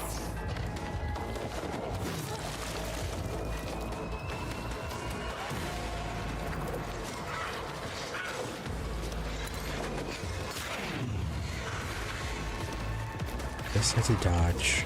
Trust me. You have a very good dodge. Oh, 78%. Yeah, you're going to be a slight issue to deal with.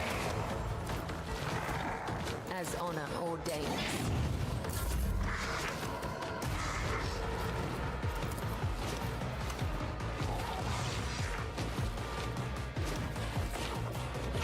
Really? Football is just out of range.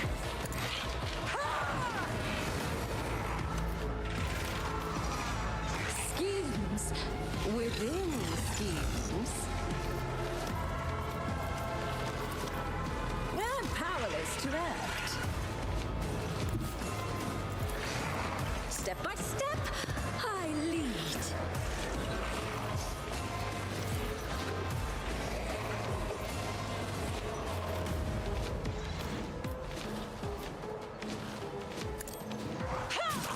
Don't touch me.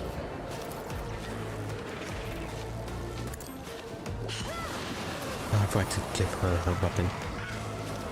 No, we actually didn't pick up. See?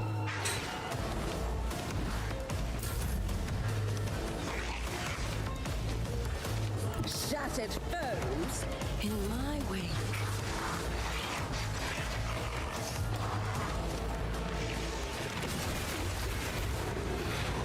Huh. Cover me. I feel cold.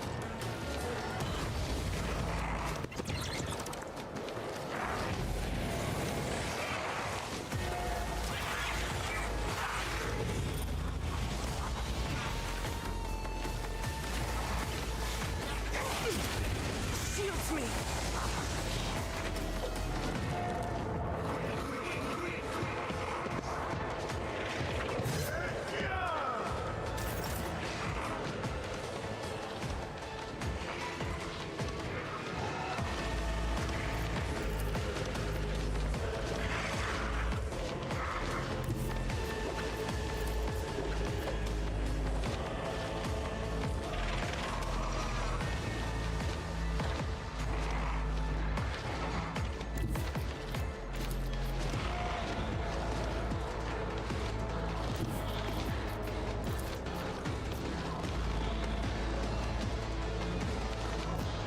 Yeah, knowing that it's approaching at the angle.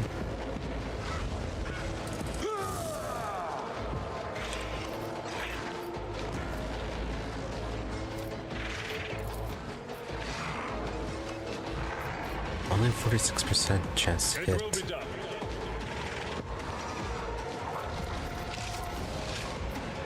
23 for that.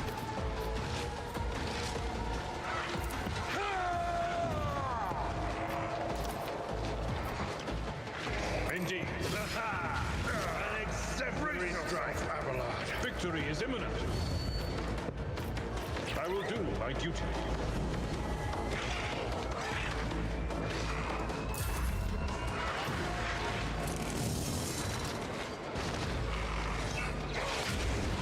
Become like fire.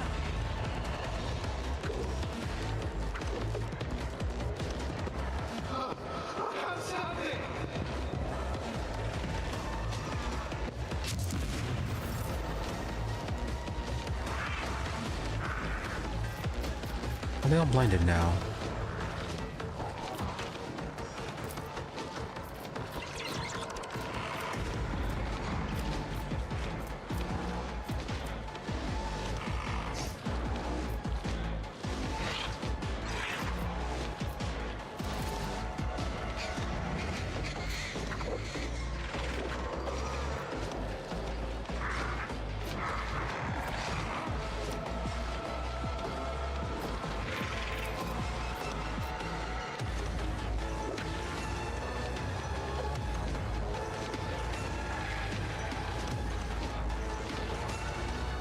Yeah, very no chance of hitting.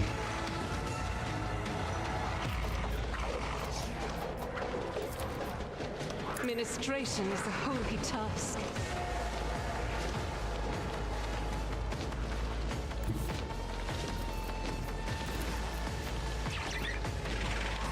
Doubt is for the weak.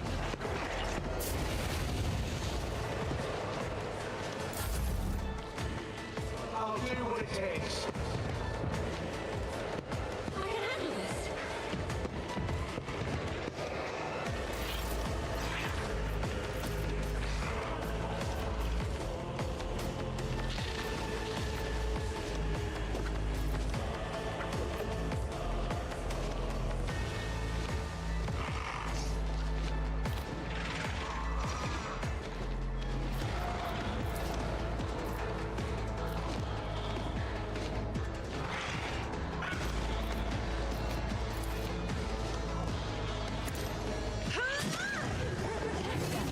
It's a blessing.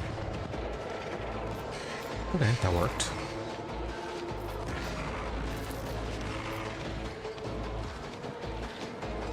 Me? Witness the fury of House Orcelia.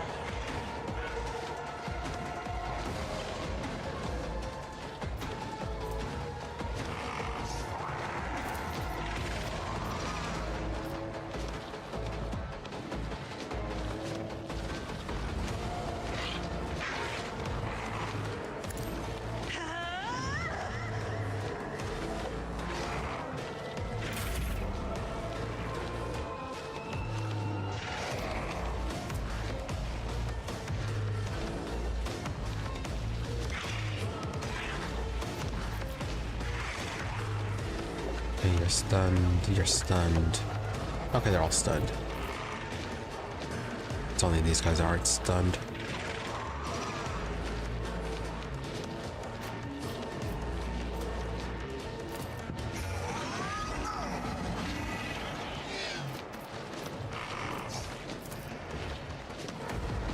Setting target parameters protect familiar units.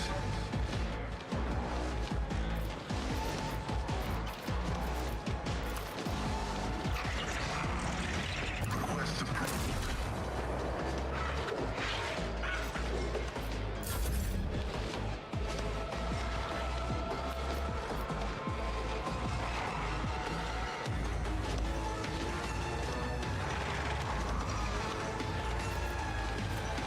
So if we take the time to heal,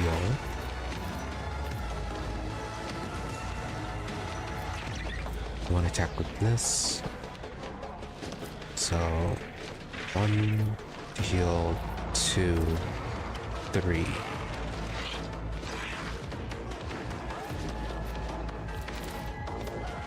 cannot trick To death. manage that. It will claim me one day.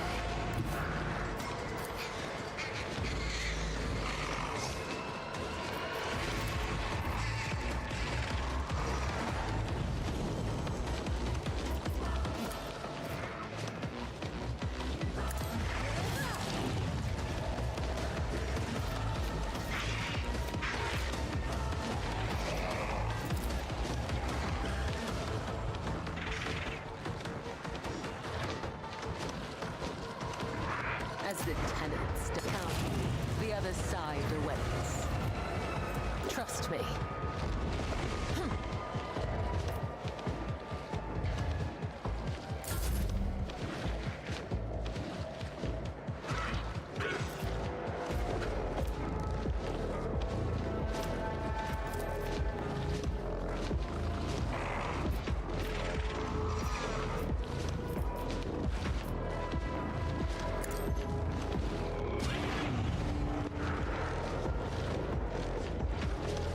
Whether will the screech pierce in your ear? Hope we didn't summon anything. Or we did that affect the momentum.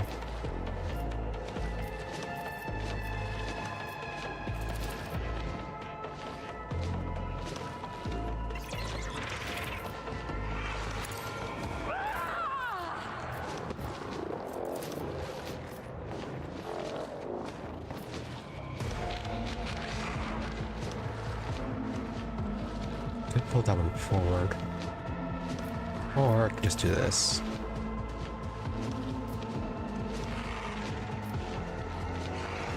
If I may.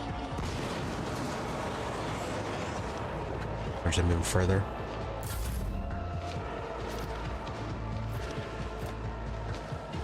Oh, a genius at work.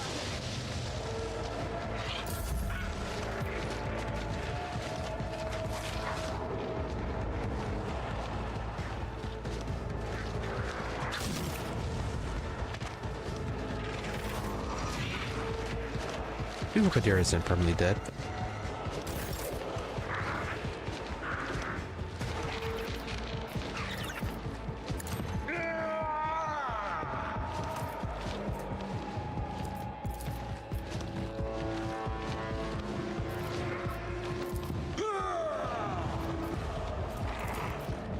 It will be done. Reduced to dust. Indeed.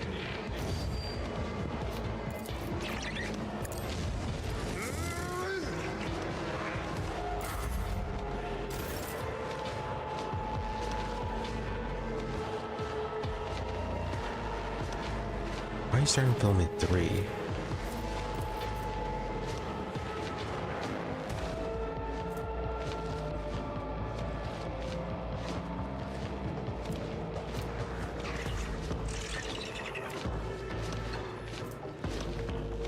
Oh, this guy's broken ribs.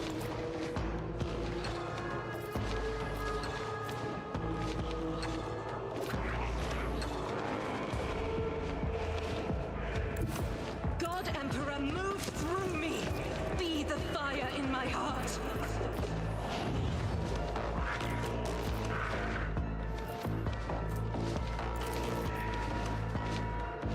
Faith without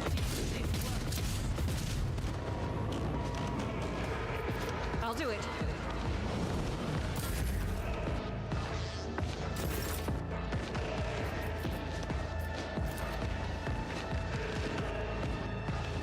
Isn't this a job for as duty demands?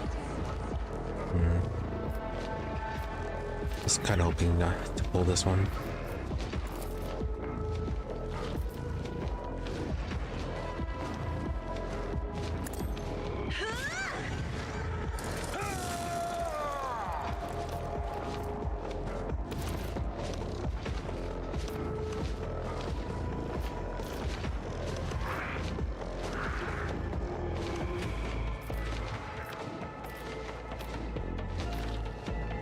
Me? If you insist, Lord Captain.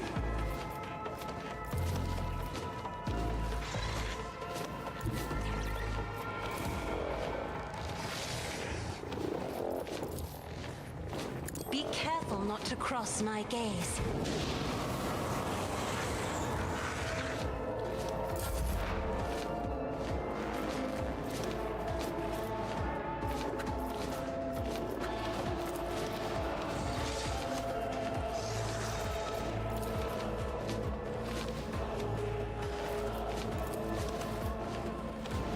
Running by knack override.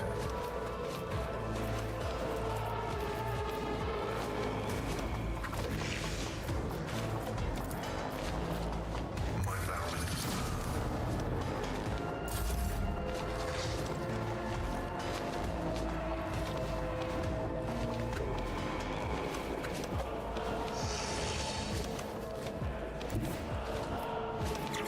I bring mercy and retribution. I shall not live.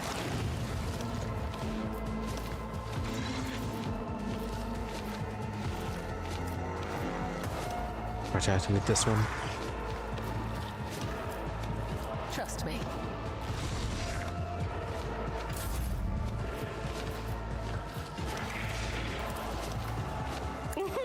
A wicked thought.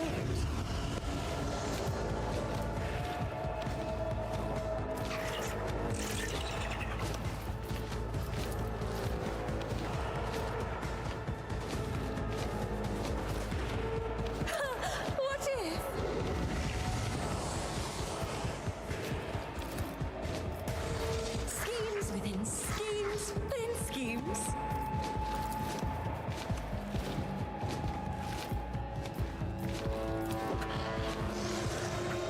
That's a job for the serfs.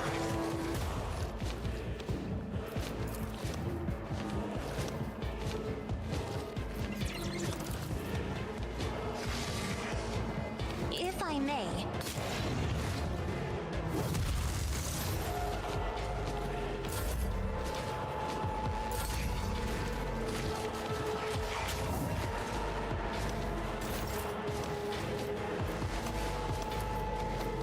Victory is imminent.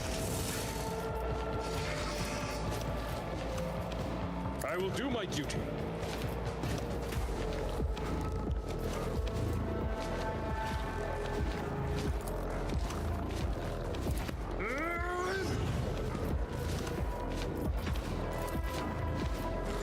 At your beck and gray hair, sure hair.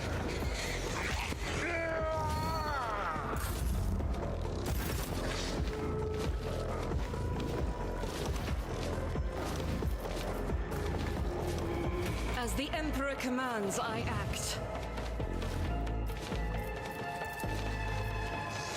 Doubt is for the weak.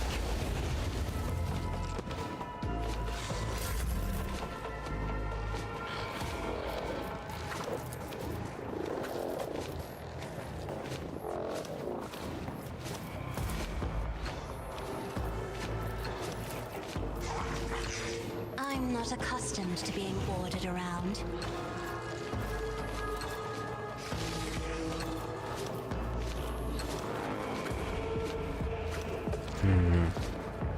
Let it transform on its turn.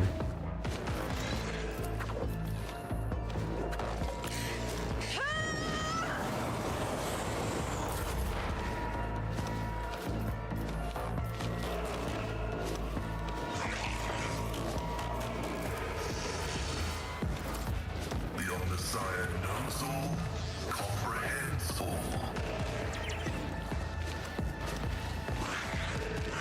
Alright, still low before your turn goes.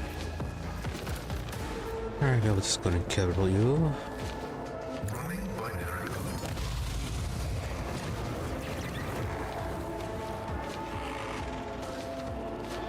Oh, they get their turns immediately.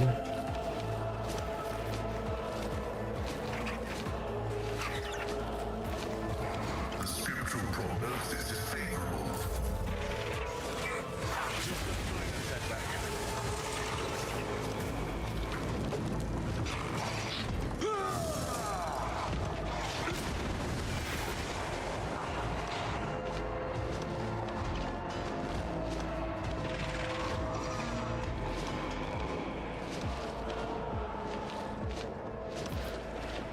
As the tenants demand.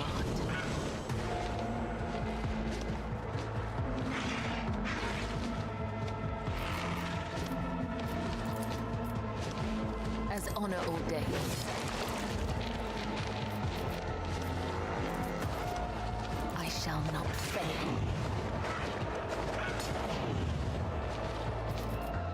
Trust me.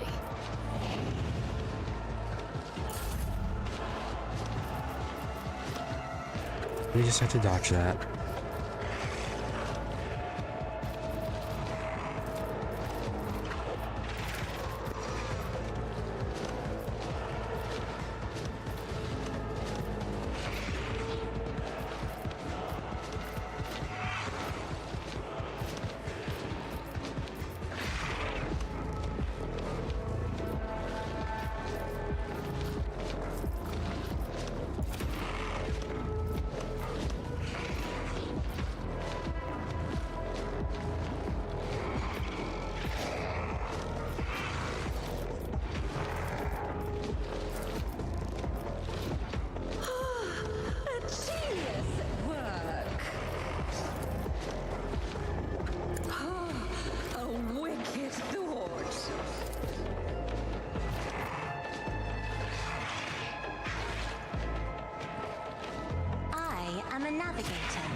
You are very hard to see.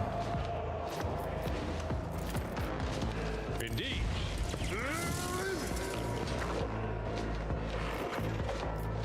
It will be done.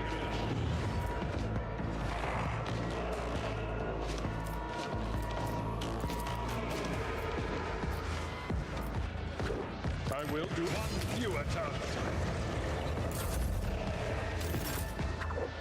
And you are the last one. Guided by faith.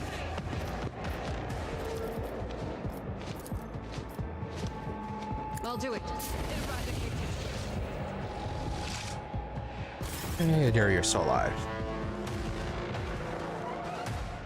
Adira stares at you with crazed eyes while clutching the wound on her head. At first, no sound comes out of her moving lips. Then she coughs quickly and whispers, "Lord Captain, is it really you?" Argenta trains her weapon on Adira and watches you closely.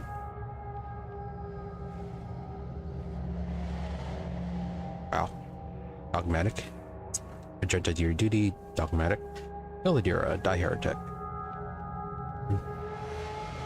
Different intensities. This abomination claims that you called her. Is this true? Me, did I? Yes, Lord Captain, I think it was me who called her. I can barely remember the voices in my old good whispers. Sally's turned red, sharp. She started cutting, tearing, ripping me to pieces. I cried out. I called for help, and she came. Peter groans and clutches his head. Why are the voices making so much noise now? Shut up, shut up.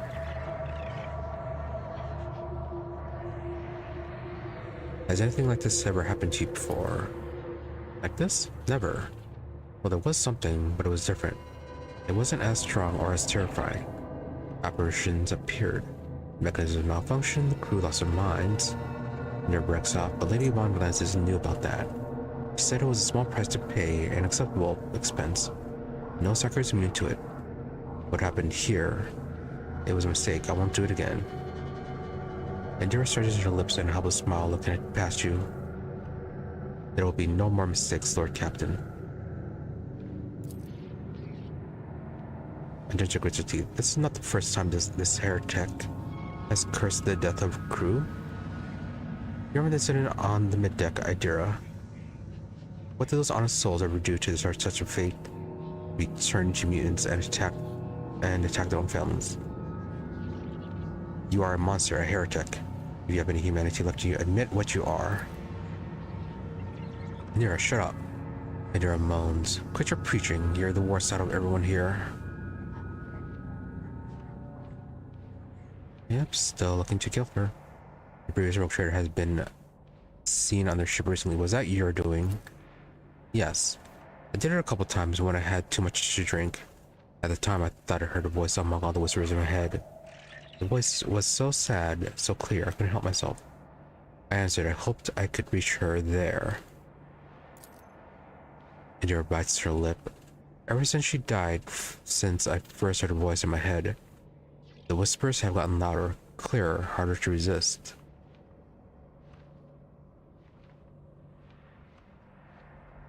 You hear the warp whispering in your head and you answered, are you insane? You don't know what it's like. The most important person in life is now gone forever. Suddenly starts talking to you inside your head. How could I not try to reach her? I had to. She falls silent for a moment when she next begins to speak. It's a barely audible whisper. I know what you're thinking. During the warp jump when Lady Theodora came out towards us. I keep thinking about that meeting. I keep blaming myself. Why didn't I divine it? Why didn't I stop or kill her? These thoughts have been pulling at the back of my mind day after day, choking me with guilt. And you know what? The one on the officer's deck, I don't know what that was, but this time, here, this was a product of my guilt, an accuser straight on my own mind.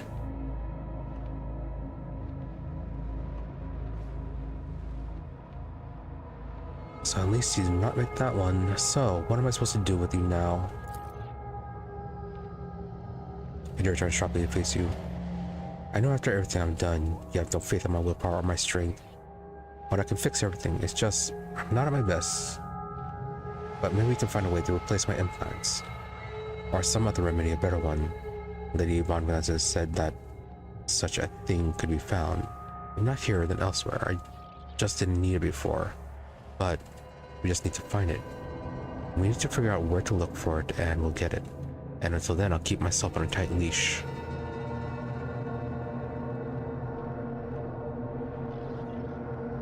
Let's see, we could still kill her, we can kick her off.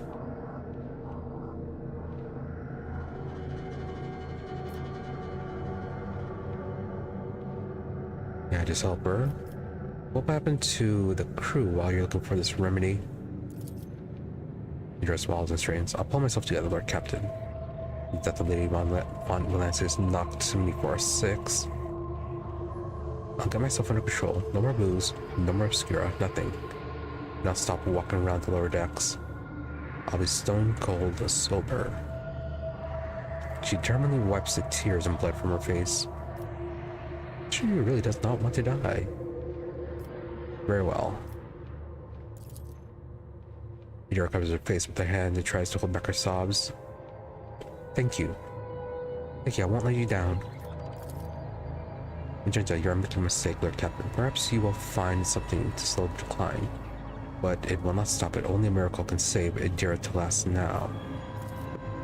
Adira awkwardly shakes out her stained clothing. I think I'd better give permission, Lord Captain.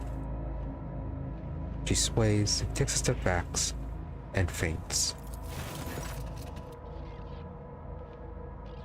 Victus, Lord Captain. The boxmaster's shaking voice comes over the comm bead. I received a report that shooting on the lower deck had stopped. I presume you brought the situation under control, awaiting further instructions.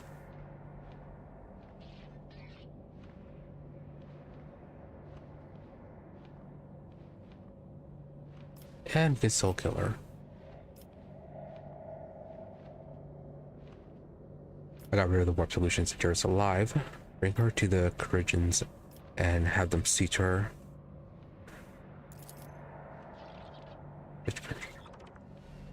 Hear unconcealed relief in the boxmaster's voice. So of course, Lord Captain, as you command.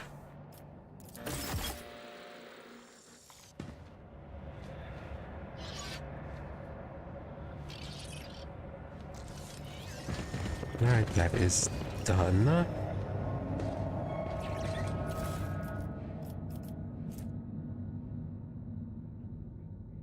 Serrated mono knife. Okay, you already used that one. What about you? Yeah, sure, we'll collect them for now.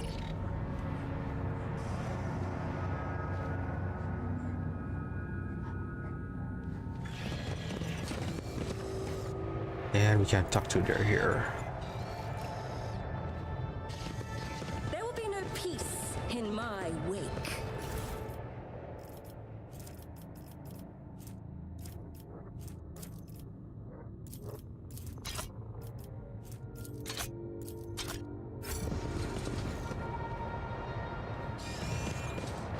You have encased yourself in metal, priest.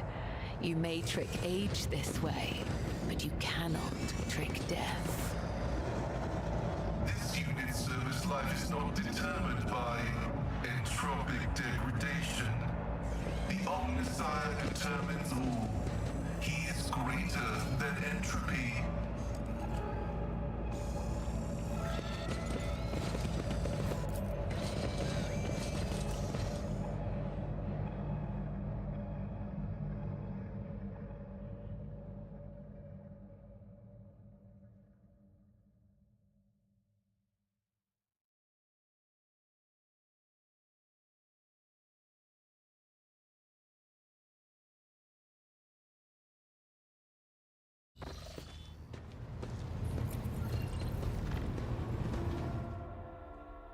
Let's have a talk with Adira, see if there's anything to say about this whole event. And then probably call it there.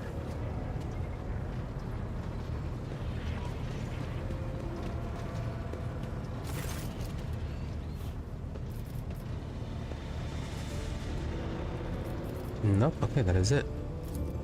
Of course. Always at your service. Alright, bit eventful. dealt with the boss, traveled a bit, talked to our companions a bit, and went to a party. And apparently in a romance with Cabela. So yeah, progress for today. We'll be continuing this tomorrow then. Exploring more worlds and working our way towards Kiava Gamma. Although thinking we might stop by Janus instead, since there's a companion we can pick up there. So maybe pick them up and then return to that ice world, because I think that ice world potentially could have some dialogue with the companion that we pick up. Oh yeah, then we still have Solomon's quest. Maybe try to see if we can take care of that along the way as well. But yeah, that's for tomorrow. As well as then the day after, depending on what happens. Then Wednesday, back to Rimworld Odyssey. Continuing our look through the DLC. Exploring sites. Playing for mechanoids. And trying to find ways to build up our grav ship. Then Saturday, we'll be back to Phoenix Point, where things are actually progressing fairly well there. Yeah, nearly got all of South America uncovered, and yeah, we're starting to work our way through up to North America. And then of course Sunday will be the more rogue trader. So, nothing else. Thank you all for watching. Be sure to follow or subscribe to the channels, and for watching with me on Twitch or on YouTube for notifications when we're online. Otherwise, this was my social media for updates and notifications. Twitter is at Imri_EE, I am RE_EE, and Blue Sky at Imri-EE. More or less the same thing, just a difference between __ depending on where you prefer to go. But if you don't use social media, I do try to stream every day about the same time, between 12:30 a.m. to 5 a.m. US Central, usually give or take 30 minutes. And regardless of those odd start and end times, towards the middle is about reliable here. As I said, I do try to stream every day.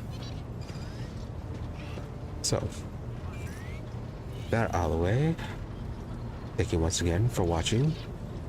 Thank you all to those who have been stopped by stream live, as well as a thank you to those who made up watching the VOD. Hope you're all yeah. My mind is going. Anyways, hope you're all reasonably entertained, and that you have a good day or night, whichever you happen to be, and that you stop by again and next time. With that, thank you and goodbye. I am going to go get some sleep.